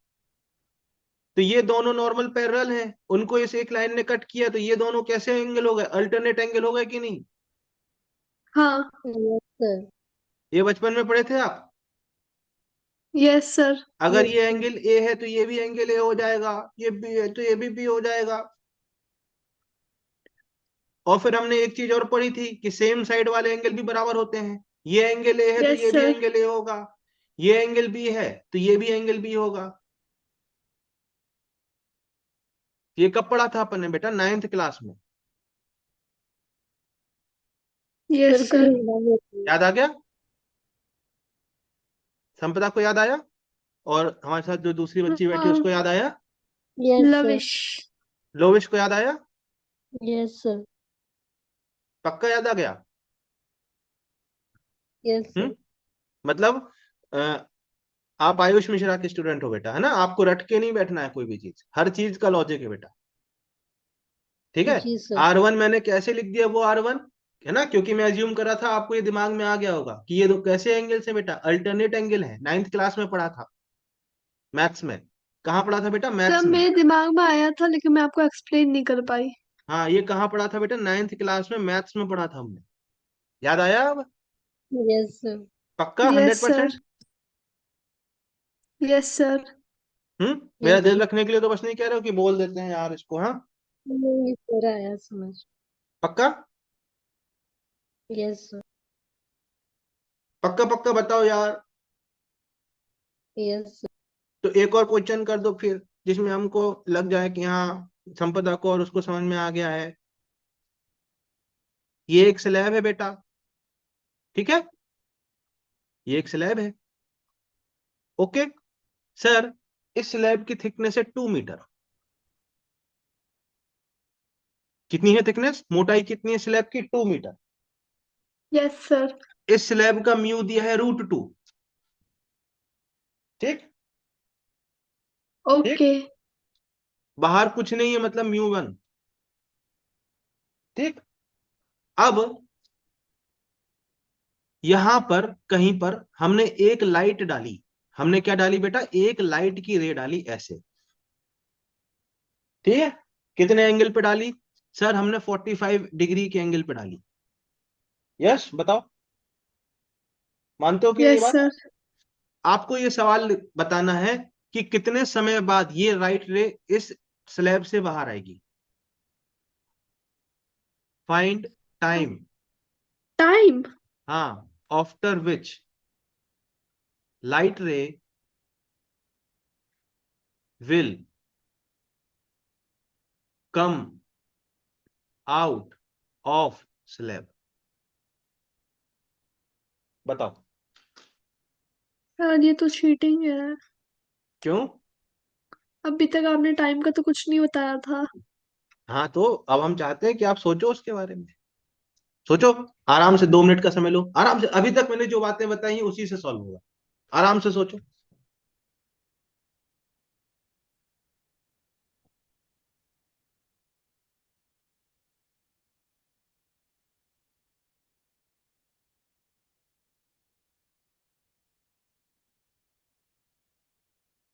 एक भी इसमें कंसेप्ट ऐसा नहीं लगेगा जो हमने अभी तक नहीं पढ़ा।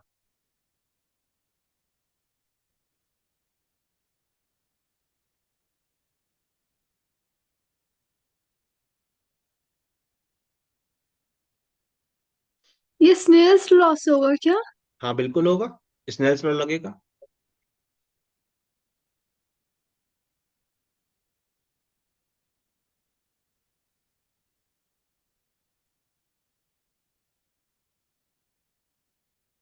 आपके माइंड में कुछ आ रहा है बेटा? लोवेश, आपका नाम क्या है बेटा? लोवेश आपका नाम क्या है, एक्चुअल नाम? यही है सर। अच्छा लोवेश ही नाम, पूरा नाम क्या है बेटा आपका? Sir Lavish Bhagat. Lovesh Bhagat. Bhagat. Yes sir. Okay. आपको और कुछ दिमाग में आ रहा है? सर लिख रही हूँ। क्या लिख रहे हो? सर वैल्यू आ रही है जो स्टार्टिंग की है। साइन हाँ करो फोर्टी करो। फाइव हाँ टेक 1 मिनट, जब तक आप भी सोचो समझा, फिर मैं आपको कराऊंगा। बहुत बढ़िया सवाल है, बहुत प्यारा सवाल है। ये ऐसे सवालों को कहते हैं ब्यूटीफुल क्वेश्चन। मैं भी कुछ सॉल्व कर रही हूँ। हाँ आप भी करो, ये beautiful question.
Sir sine r 1/2 आ रहा है।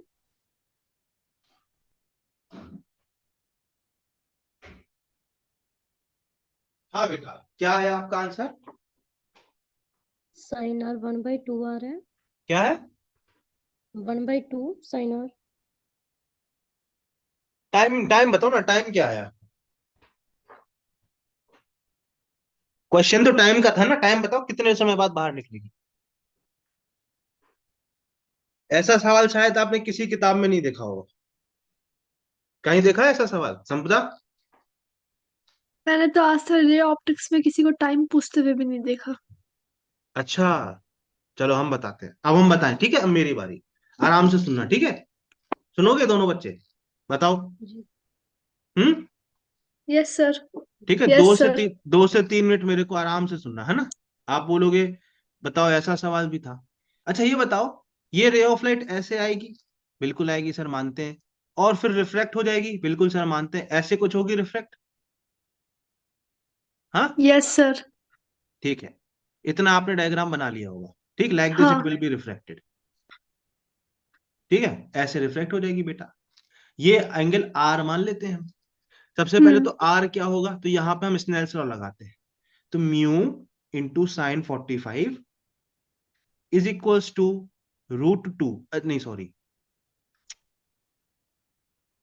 लिख रहा हूं मैं, है ना। 1 into sine 45 is equals to √2 into sine r. Sir sine 45 की वैल्यू 1/√2 होती है, साइन आर। तो साइन आर की वैल्यू सर हमको मिल गई 1/2, तो यहां से हमको आर की मिल गई, वैल्यू मिल गई 30 डिग्री। Yes sir. इतना हो गया था। ये हो गया 30। अब सर हम इसको ऐसे मिला दें? बिल्कुल सर, ये लेंथ 2 मीटर दी हुई है, तो हम कोई एंगल पता है, तो हम ये लेंथ निकाल सकते हैं कि नहीं, ये लेंथ ए बी की वैल्यू। क्यों? क्योंकि लाइट रे तो ए बी के अलाउंग ट्रेवल कर रही है। बताओ। तो यस सर। अगर मैं इस ट्राइंगल में cos 30 की वैल्यू लिखूं, तो किसी को समस्या तो नहीं होनी चाहिए। कैसे? सर 2/L cos 30 की वैल्यू होगी कि नहीं? ये 30 एंगल के लिए बेस होगा और ये हाइपोटेनियस होगा, base upon hypotenuse. Sir yes cos sir. 30 की वैल्यू होती है √3/2 इज इक्वल टू 2/L। तो सर L की वैल्यू आ गई 4/√3। बताओ, आ गई? तो ये जो लाइट है उसने एक्चुअल में इतना डिस्टेंस कवर किया है। सर हम्म। एक बार बताइए फिर से, कॉस कहाँ से आया? अरे ये ट्राइंगल है बेटा, ये ABC ट्राइंगल दिख रहा है आपको? हाँ। इस यस ट्राइंगल में cos 30 की वैल्यू लिखना चाहोगे तो कैसे लिखोगे? cos थीटा क्या होता है बेटा? Base upon hypotenuse. यस जी सर। सर। ये 30 एंगल के लिए बेस कौन सा है? 2 मीटर। पर आपने यहाँ कॉस क्यों लिया है वो पूछ रही हूँ। क्योंकि हमको ये 2 की वैल्यू पता थी और हमको L की वैल्यू निकालनी थी। अच्छा ठीक है। अब समझ गए? हाँ। हमको ये पता था, ये निकालना था। ओके। अच्छा, अभी क्वेश्चन खत्म नहीं हुआ, अभी इसमें ट्विस्ट है। हम्म। सर यहाँ पे तो सी स्पीड से लाइट ट्रेवल करेगी और इस मीडियम में तो स्पीड ऑफ लाइट C/μ हो जाएगा, हम्म। मतलब C/√2। हाँ, यस सर। हमको यस सर। स्पीड पता चल गई, हमको डिस्टेंस पता चल गया, तो टाइम बता देंगे कि नहीं? L/V 4/√3 होल/C/√2। तो ये हमारे पास कितना आ जाएगा? 4√2/√3 और C की वैल्यू क्या है? 3 × 10⁸ सेकेंड। बताओ, बताओ भाई। ऐसे भी सोचना था क्या? हम्म। तो ये ऐसे भी कितना, सोचना था क्या? हाँ तो ये कितना आ गया? 4√2/3√3 × 10⁻⁻8 सेकेंड। ये इतना टाइम लगेगा। इतने सेकेंड के बाद ये जो लाइट है वो इस स्लैब के बाहर निकलेगी।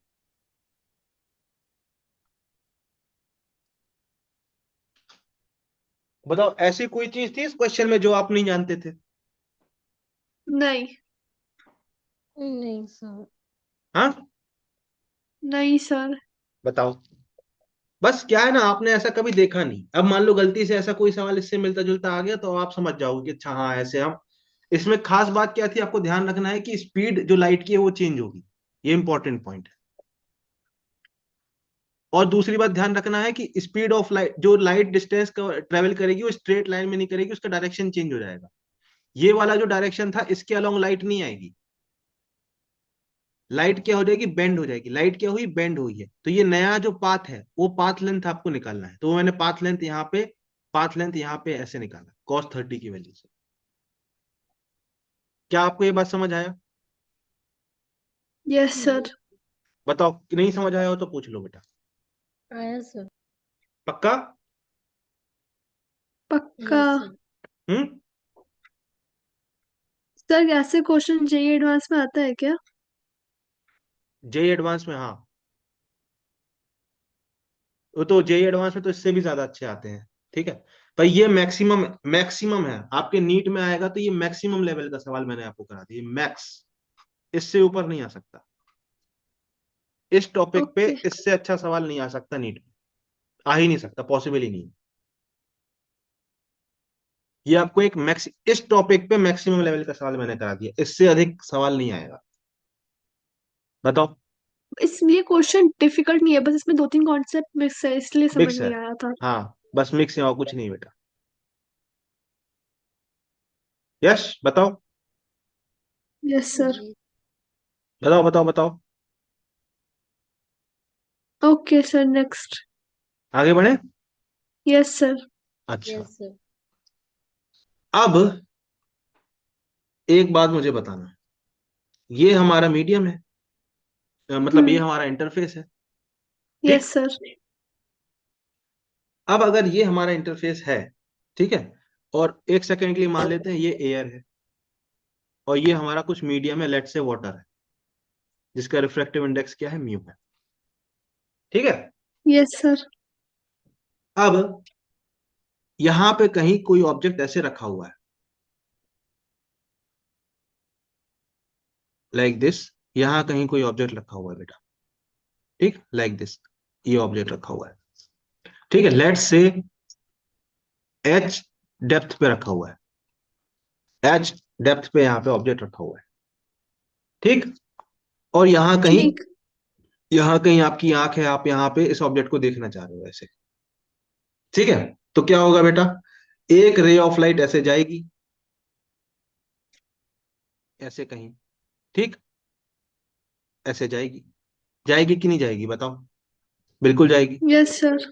और ये रे ऑफ लाइट यहां से रिफ्रैक्ट हो जाएगी, और रिफ्रैक्ट होके, अब देखो यहां पे रे ऑफ लाइट कैसे जा रही, डेंसर से रेयर, तो अवे फ्रॉम नॉर्मल ऐसे मुड़ जाएगी वो,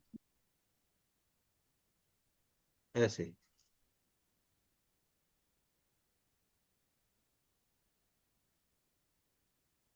लाइक दिस, ठीक है। वो रे ऑफ लाइट ऐसे जाएगी और अवे फ्रॉम नॉर्मल ऐसे मुड़ जाएगी बेटा, ऐसे। ये दिख रहा है आपको, मुड़ रही है रे ऑफ लाइट, ये यस ऐसे सर। आई और ऐसे चली गई और आपकी आंखों पे पड़ेगी।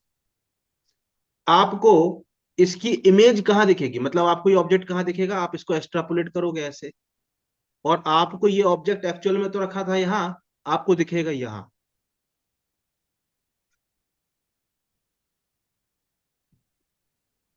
तो जब डेंसर से रेयरर जा रही है, जब डेंसर से रेयरर जा रही है, ठीक है, कहां से कहां जा रही है बेटा, डेंसर से रेयरर जा रही है, तो अगर एच डेप्थ पे ऑब्जेक्ट है तो आपको एच अपॉन म्यू, अरे यार क्या हो गया, एच अपॉन, ये अटक क्यों रहा है,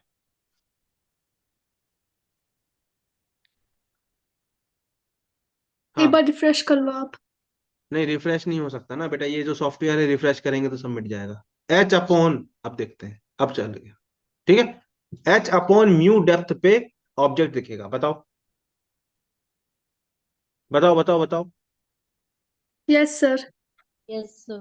तो जब हमने रेयरर से डेंसर में देखा तो हमें ऑब्जेक्ट ऊपर दिखा, मतलब ऑब्जेक्ट की इमेज ऊपर दिखेगी। जब हमने कहां से देखा, रेयरर में बैठ के डेंसर में देखा। ये बात आपको समझ आई? आई। किसको समझ में नहीं आई? हाँ। आई। अच्छा, इसका मतलब ये कितना शिफ्ट हो गई, ये जो इमेज है कितना ऊपर दिख रही, एक्चुअल में, एक्चुअल में तो ऑब्जेक्ट यहां था ना, उससे कितना ऊपर दिख रहा है sir? H one minus one upon mu, इतना ऊपर दिख रहा है, बताओ। Yes sir. हम्म। Yes yes sir. Sir. Sure? Sure. ये बात आपको समझ आ रही है कि नहीं? Yes sir. आ रही है। ये आपको केस ध्यान रखना है। अच्छा अब उल्टा, अब इस बार हम यहाँ पे पानी में बैठे हैं और पानी के अंदर से देखेंगे ऑब्जेक्ट को, ठीक है। जब हम पानी के अंदर से देखेंगे बेटा, तो हमारी आंख अब यहां पर है इस बार, ऐसे, और ऑब्जेक्ट हमारा कहीं यहां पर ऐसे है, ये हमारा ऑब्जेक्ट है। लेट्स से इस सरफेस से एच हाइट ऊपर है इस बार ऑब्जेक्ट, ठीक है। अब अगेन सेम चीज, अगेन क्या होगा बेटा, सेम चीज होगी। इस ऑब्जेक्ट से एक रे ऑफ लाइट ऐसे आएगी, ठीक, कहीं पर ऐसे स्ट्राइक करेगी। अब इस बार रे ऑफ लाइट कहां से आ रही है बेटा, रेयरर से डेंसर, ठीक है। ये क्या है, एयर है, ये क्या है, वाटर है, वाटर का रिफ्रैक्टिव इंडेक्स म्यू है, तो रेयरर से डेंसर आ रही है। तो जो रे ऑफ लाइट है वो बेंड क्या सी होगी, टुवर्ड्स नॉर्मल हो जाएगी ऐसे, और आपकी आंखों में पड़ेगी। बताओ, क्या आपको ये बात समझ आई? इसको हम आई। एक्सट्रापोलेट करेंगे तो हमको इमेज यहां कहीं दिखेगी। जब हम डेंसर में बैठ के रेयरर में देख रहे हैं तो इमेज आपको ऊपर दिखाई देगी, यस सर। ऊपर की तरफ शिफ्ट हो जाएगी। ये बात आपको समझ आ रही है कि नहीं? इसका बेस्ट एग्जांपल है पानी के अंदर स्विमिंग करते हुए देखना। हाँ, ये हाइट कितनी हो जाएगी, एच इंटू म्यू हो जाएगी, ये शिफ्ट कितना हुआ, h × μ - 1, इतना शिफ्ट हो गया। बताओ भाई,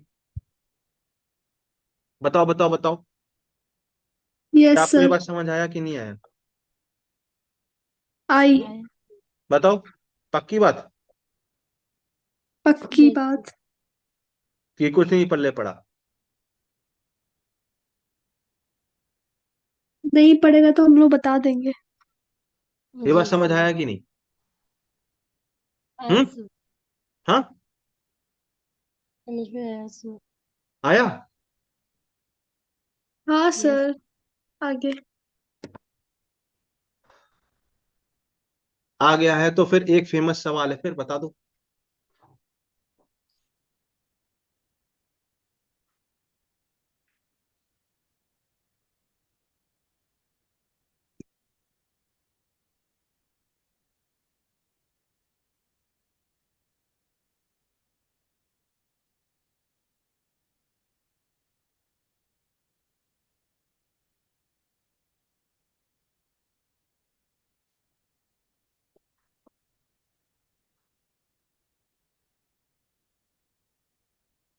सर ये TIR पढ़ा रहे हो क्या आप?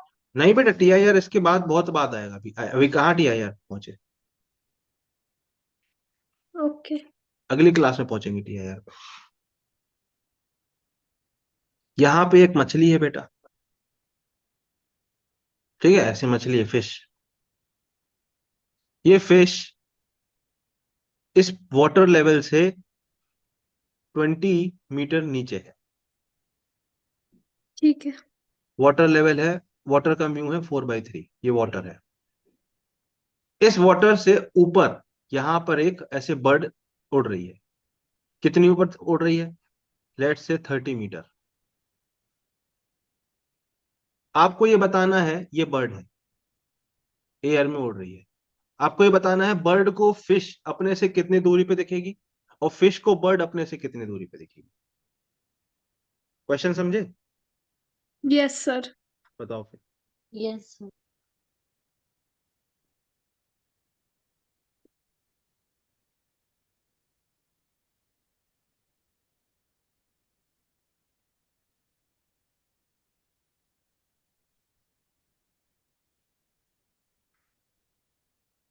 ये दोनों जस्ट ऊपर नीचे है एक दूसरे के?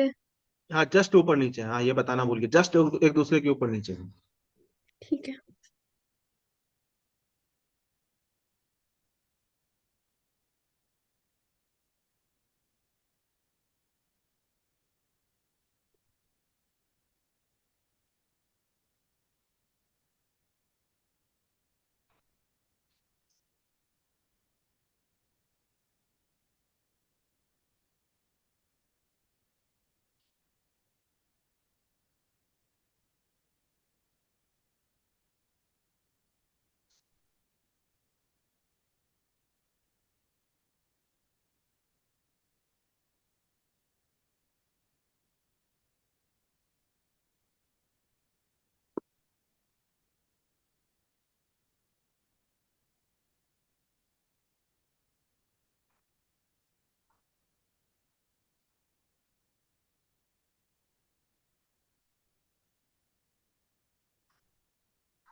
हाँ भाई बताओ, इतना समय नहीं लगना चाहिए।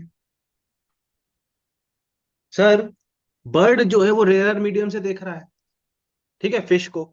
सर आपने अभी बताया था, रेयर मीडियम से देखेंगे तो इमेज कहाँ पे दिखेगी, h/μ पे दिखेगी। तो यहाँ पे डेप्थ कितनी दी हुई है, 20 मीटर, तो 20/4/3 यहाँ कहीं दिखेगी।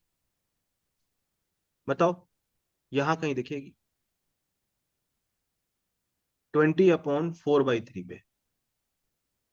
बताओ, बताओ। D1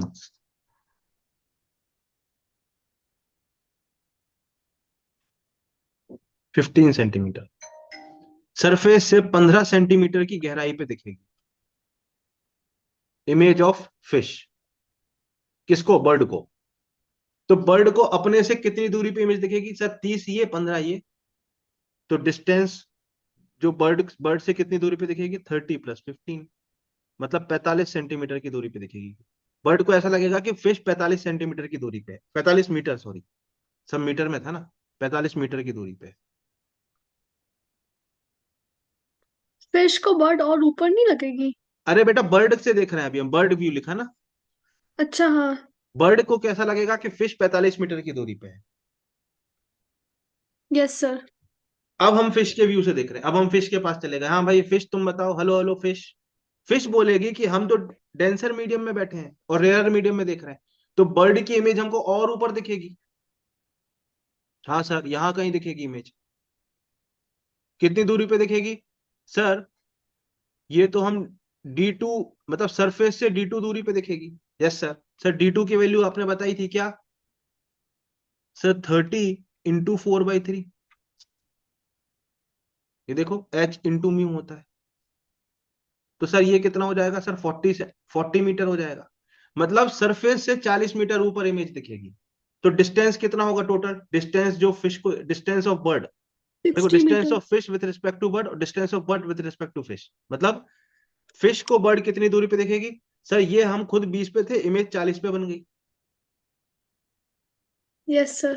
60 मीटर दूरी। मतलब जब फिश देखेगी बर्ड को तो उसको लगेगा 60 मीटर दूर है फिश, बर्ड। और जब बर्ड देखेगी फिश को तो उसको लगेगा 45 मीटर दूर है फिश। क्या आपको ये समझ आया? Yes sir. हम्म। Yes sir. इस टॉपिक को कहते हैं, ये जो है ना, इसको कहते हैं एपरेंट डेप्थ। इसको क्या कहते हैं बेटा? Apparent depth. Okay sir. कभी इस टॉपिक का नाम सुना है आपने? हाँ। ये एपरेंट डेप्थ। इस टॉपिक पे बनने वाला ये फेमस सवाल है। ऐसा सवाल नीट में आ सकता है, और ऐसा सवाल हमने शायद एनबीटीएस में डाला भी है। एनबीटीएस में और आपके टेस्ट वगैरह जो भी मैं बनाता हूं उसमें मैं ऐसा सवाल डालता हूं। बताओ, ये समझ आया? हो गया। यस। पक्का? पक्का। हाँ, पक्की बात। पक्की बात। हाँ, पक्की बात। अच्छा। अगर पक्की बात है तो ये बताओ, एक और सवाल कर दो फिर। ये एक बीकर है बेटा, ठीक है? इस बीकर में ऐसे 3 लिक्विड एक दूसरे के ऊपर ऐसे भरे, ठीक? पहला लिक्विड D1 डेप्थ तक भरा हुआ है, दूसरा लिक्विड D2 डेप्थ तक भरा हुआ है, तीसरा लिक्विड D3 डेप्थ तक भरा हुआ है। यहां संपदा की आंख है, ठीक है?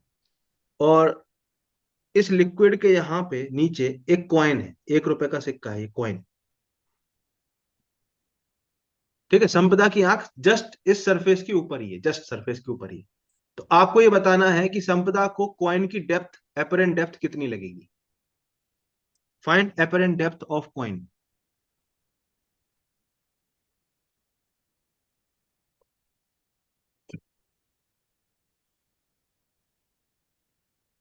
बताओ जरा।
बट इसमें तो कोई डाटा ही नहीं है। हाँ तो सर म्यू की वैल्यू नहीं दी हुई। अरे जो वैल्यू दी हुई उसी के फॉर्म में बताओ ना, जो वैल्यू दी हुई उसके फॉर्म में आंसर बताओ।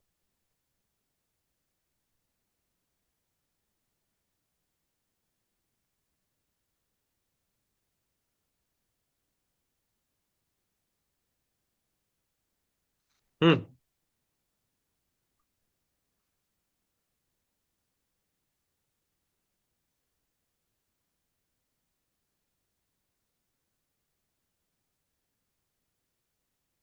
हाँ, एपरेंट डेप्थ बेटा क्या होता है, अभी मैंने बताया ना, जब हम रेयरर, आप कहाँ बैठे, हम पता कहाँ बैठी, रेयरर में बैठी है, और ये सब क्या है, डेंस। अच्छा, म्यू की वैल्यू नहीं दी हुई है ना, ओ सॉरी, इसको म्यू 1 म्यू 2 म्यू 3 कर लो, sorry sorry sorry, my bad. तो एपरेंट डेप्थ कितना होगा? बताओ सर, हम रेयरर से डेंसर में देख रहे हैं, तो एपरेंट डेप्थ हो जाएगा d1/μ1 plus d2/μ2 plus d3/μ3।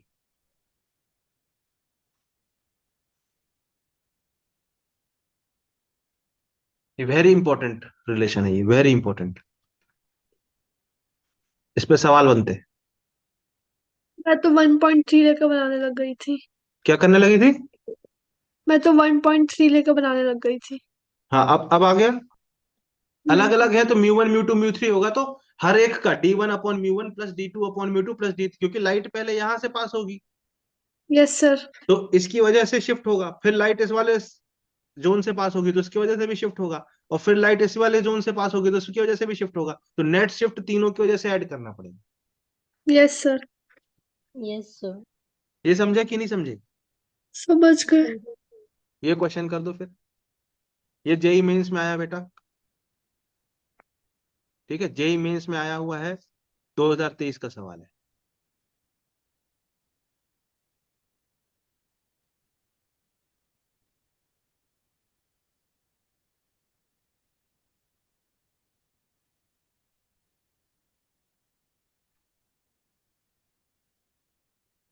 एकदम आसान सवाल है बेटा, नीट में ऐसा आ सकता है।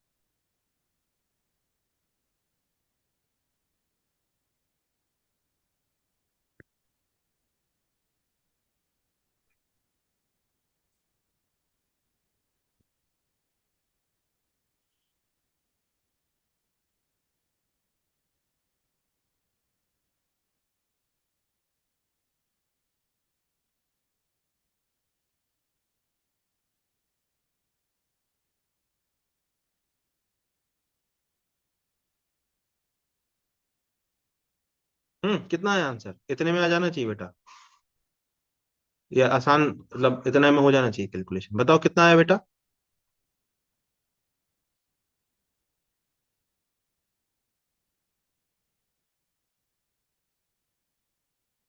हम्म बता दो यार।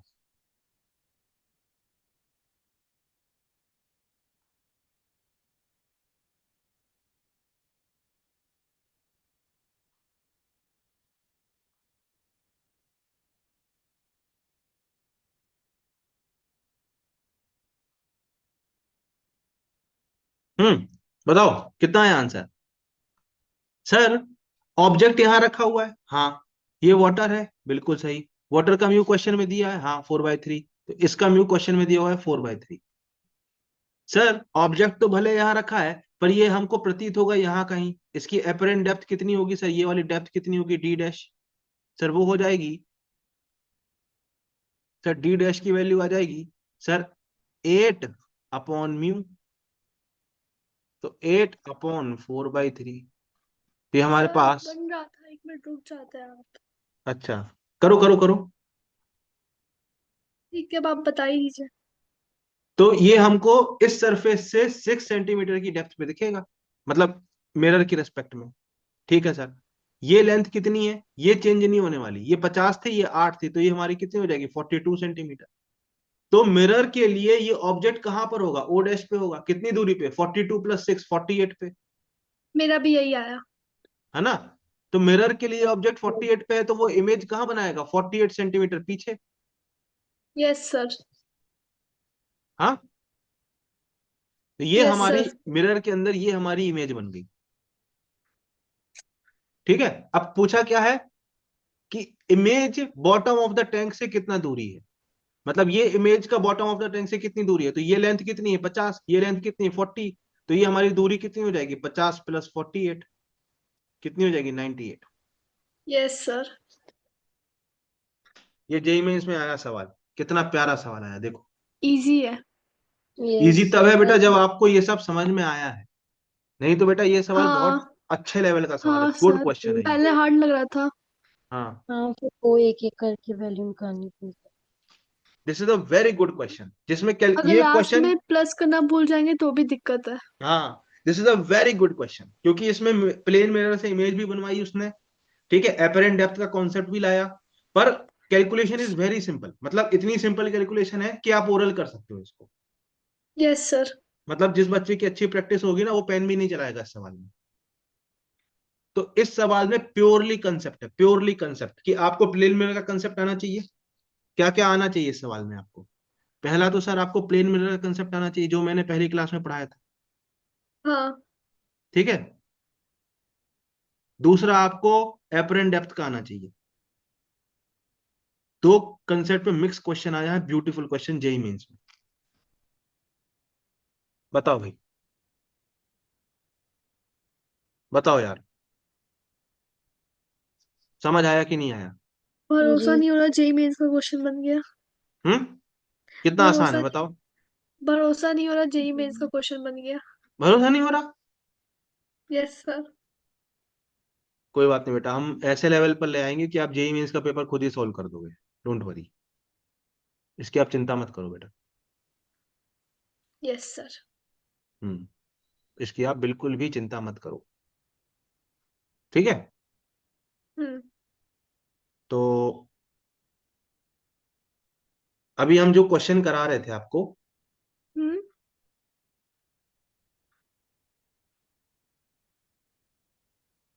जी सर।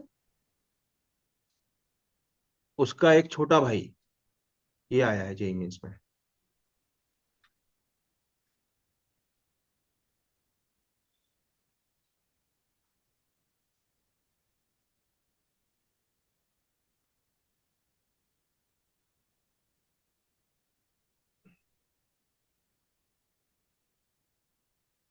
ये करना जरा, क्वेश्चन नीचे है, ऑप्शन दिख रहे हैं आपको, छोटा कर देते हैं थोड़ा,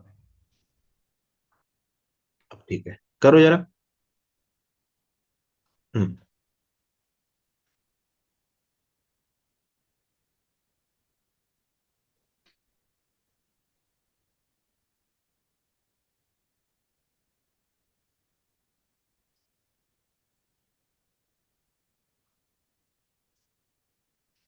हम्म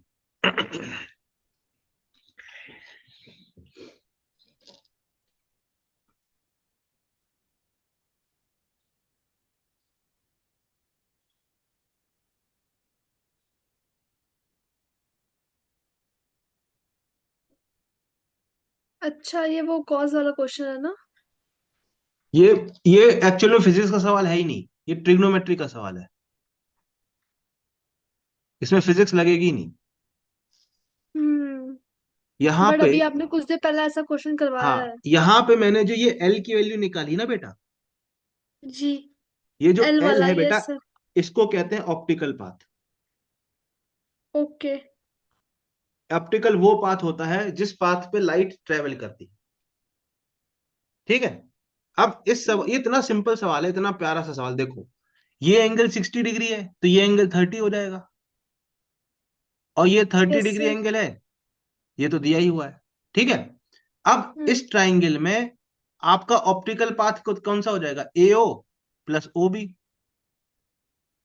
तो आपको बेसिकली एओ प्लस ओबी की वैल्यू पूछी गई है, ये आपको निकालना है इस क्वेश्चन में, क्योंकि जो लाइट रे है ए से चलेगी ओ तक आएगी और फिर ओ से बी तक जाएगी।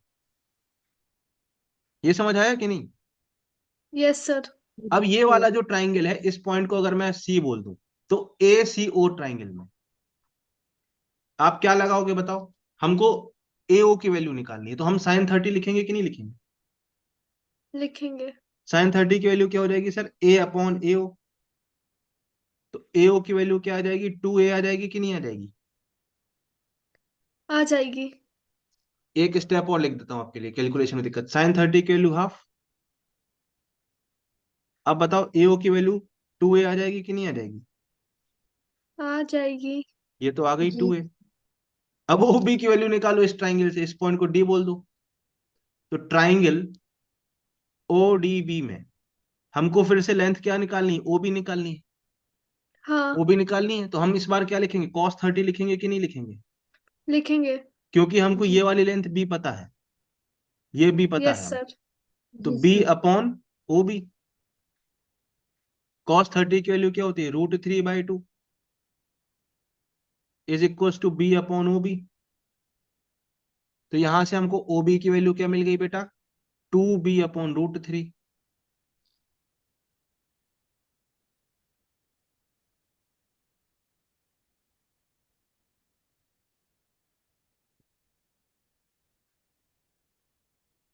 तो ये फिजिक्स में आया था या क्या मैथ्स में आया था? फिजिक्स में। ओके।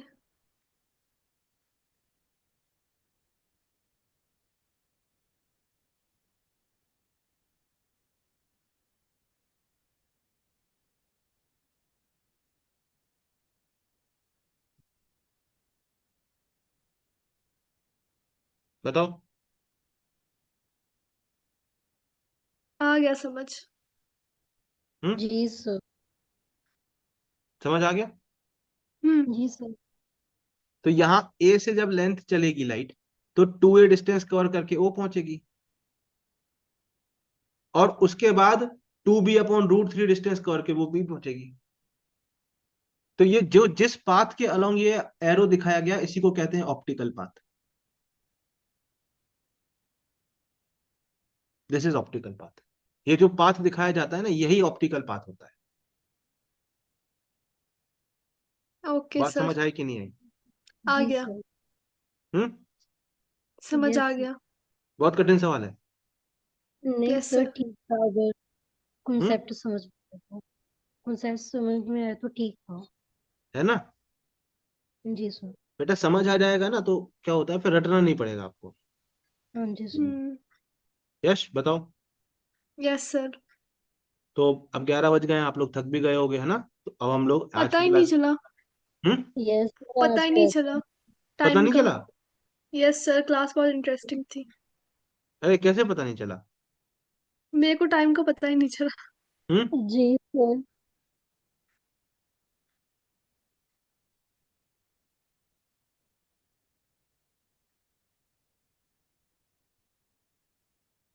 अच्छा। हम्म। तो ये क्वेश्चन एक करके आना जरा। ग्रुप में भेज देना आप। नहीं, इसी में पीपीटी में डाल देता हूँ मैं। अच्छा ठीक है।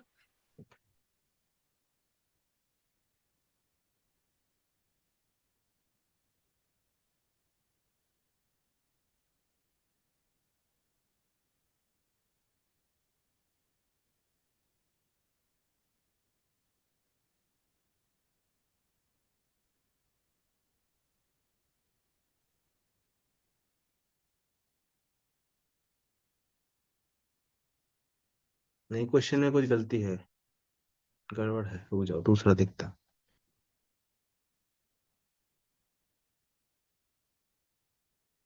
जस्ट अ सेकंड, है ना?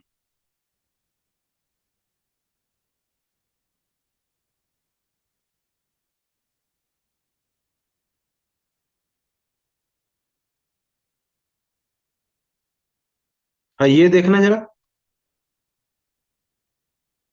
ये भी जेई मेंस में आया है ऑप्टिक्स में। ये तो अभी बता दो, ये कैसे होगा?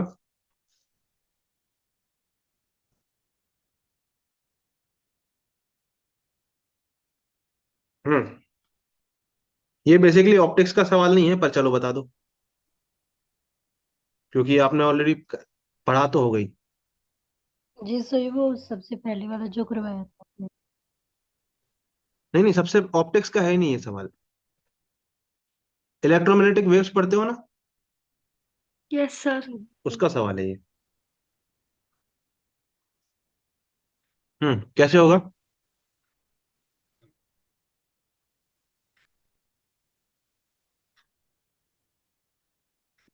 अगर हम वैक्यूम की बात करें तो speed of light in vacuum क्या होती है?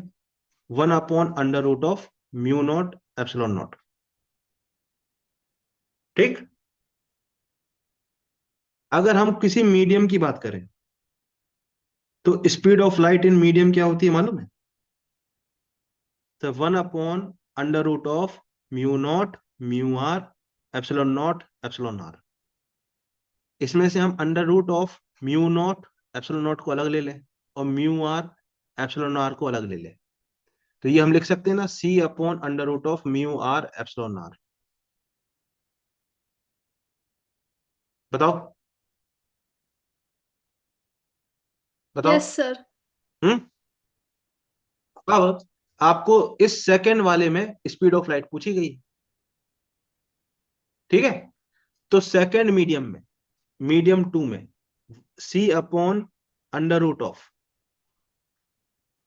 Mu R epsilon R formula लगाओगे। C की वैल्यू 3 × 10⁸ म्यू आर की वैल्यू दी हुई है 1, इसकी वैल्यू दी हुई है एप्सिलॉन आर की वैल्यू 9, ये दी हुई है वैल्यू। तो 3 ये हो जाएगा 3।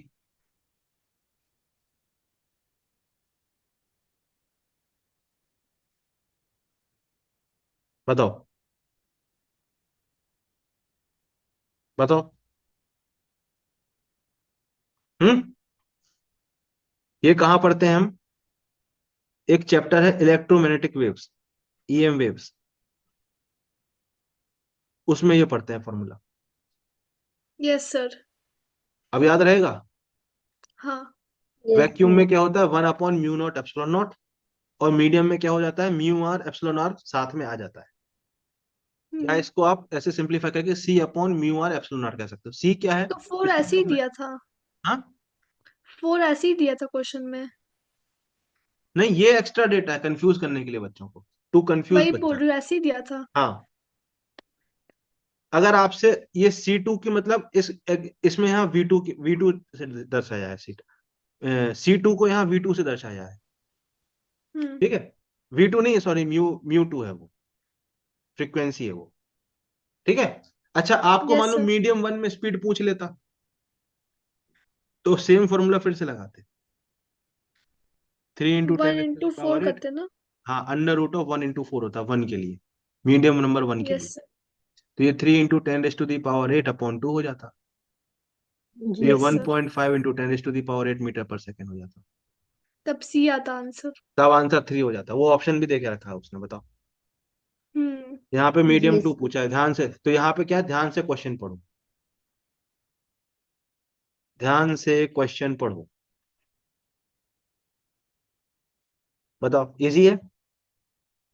Yes sir. ये फॉर्मूला ध्यान रखना। ये वैसे तो इलेक्ट्रोमैग्नेटिक वेव्स में पढ़ते हैं हम, पर चलो मैंने यही बता दिया आपको। ठीक है। डायरेक्टली एक चिंटू सा सवाल ऐसा बन के आ सकता है नीट में। बताओ। हम्म। जी सर। पक्की बात? Yes sir. श्योर? यस। चलो फिर, है ना, एंड करते हैं क्लास, थक गए होगे आप। Good night sir. ठीक है बेटा, गुड नाइट। है ना, ये नोट्स आपको जो है ग्रुप पे एज यूजुअल मिल जाएंगे। ठीक है। सर वो कल वाली रिकॉर्डिंग हो गई थी?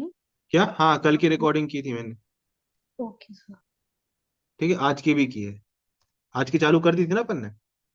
हाँ जी सर। हम्म। आज 8 तारीख है ना? आज तारीख क्या है बेटा? 8 ही है। 8 ही है। ठीक है। तो आज हमने काफी सारे सवाल किए, काफी सारी चीजों को समझने का प्रयास किया है ना? ठीक है। जी यस सर। सर। अब आज 15 ही स्लाइड भर पाई। ठीक है, मैं सोच के आता हूँ कि 20-25 तक ले जाना है। बट प्रॉब्लम क्या है कि मैं फिर भगाता नहीं हूँ कि आपको ऐसा ना हो कि आपको समझ ना आए। है ना?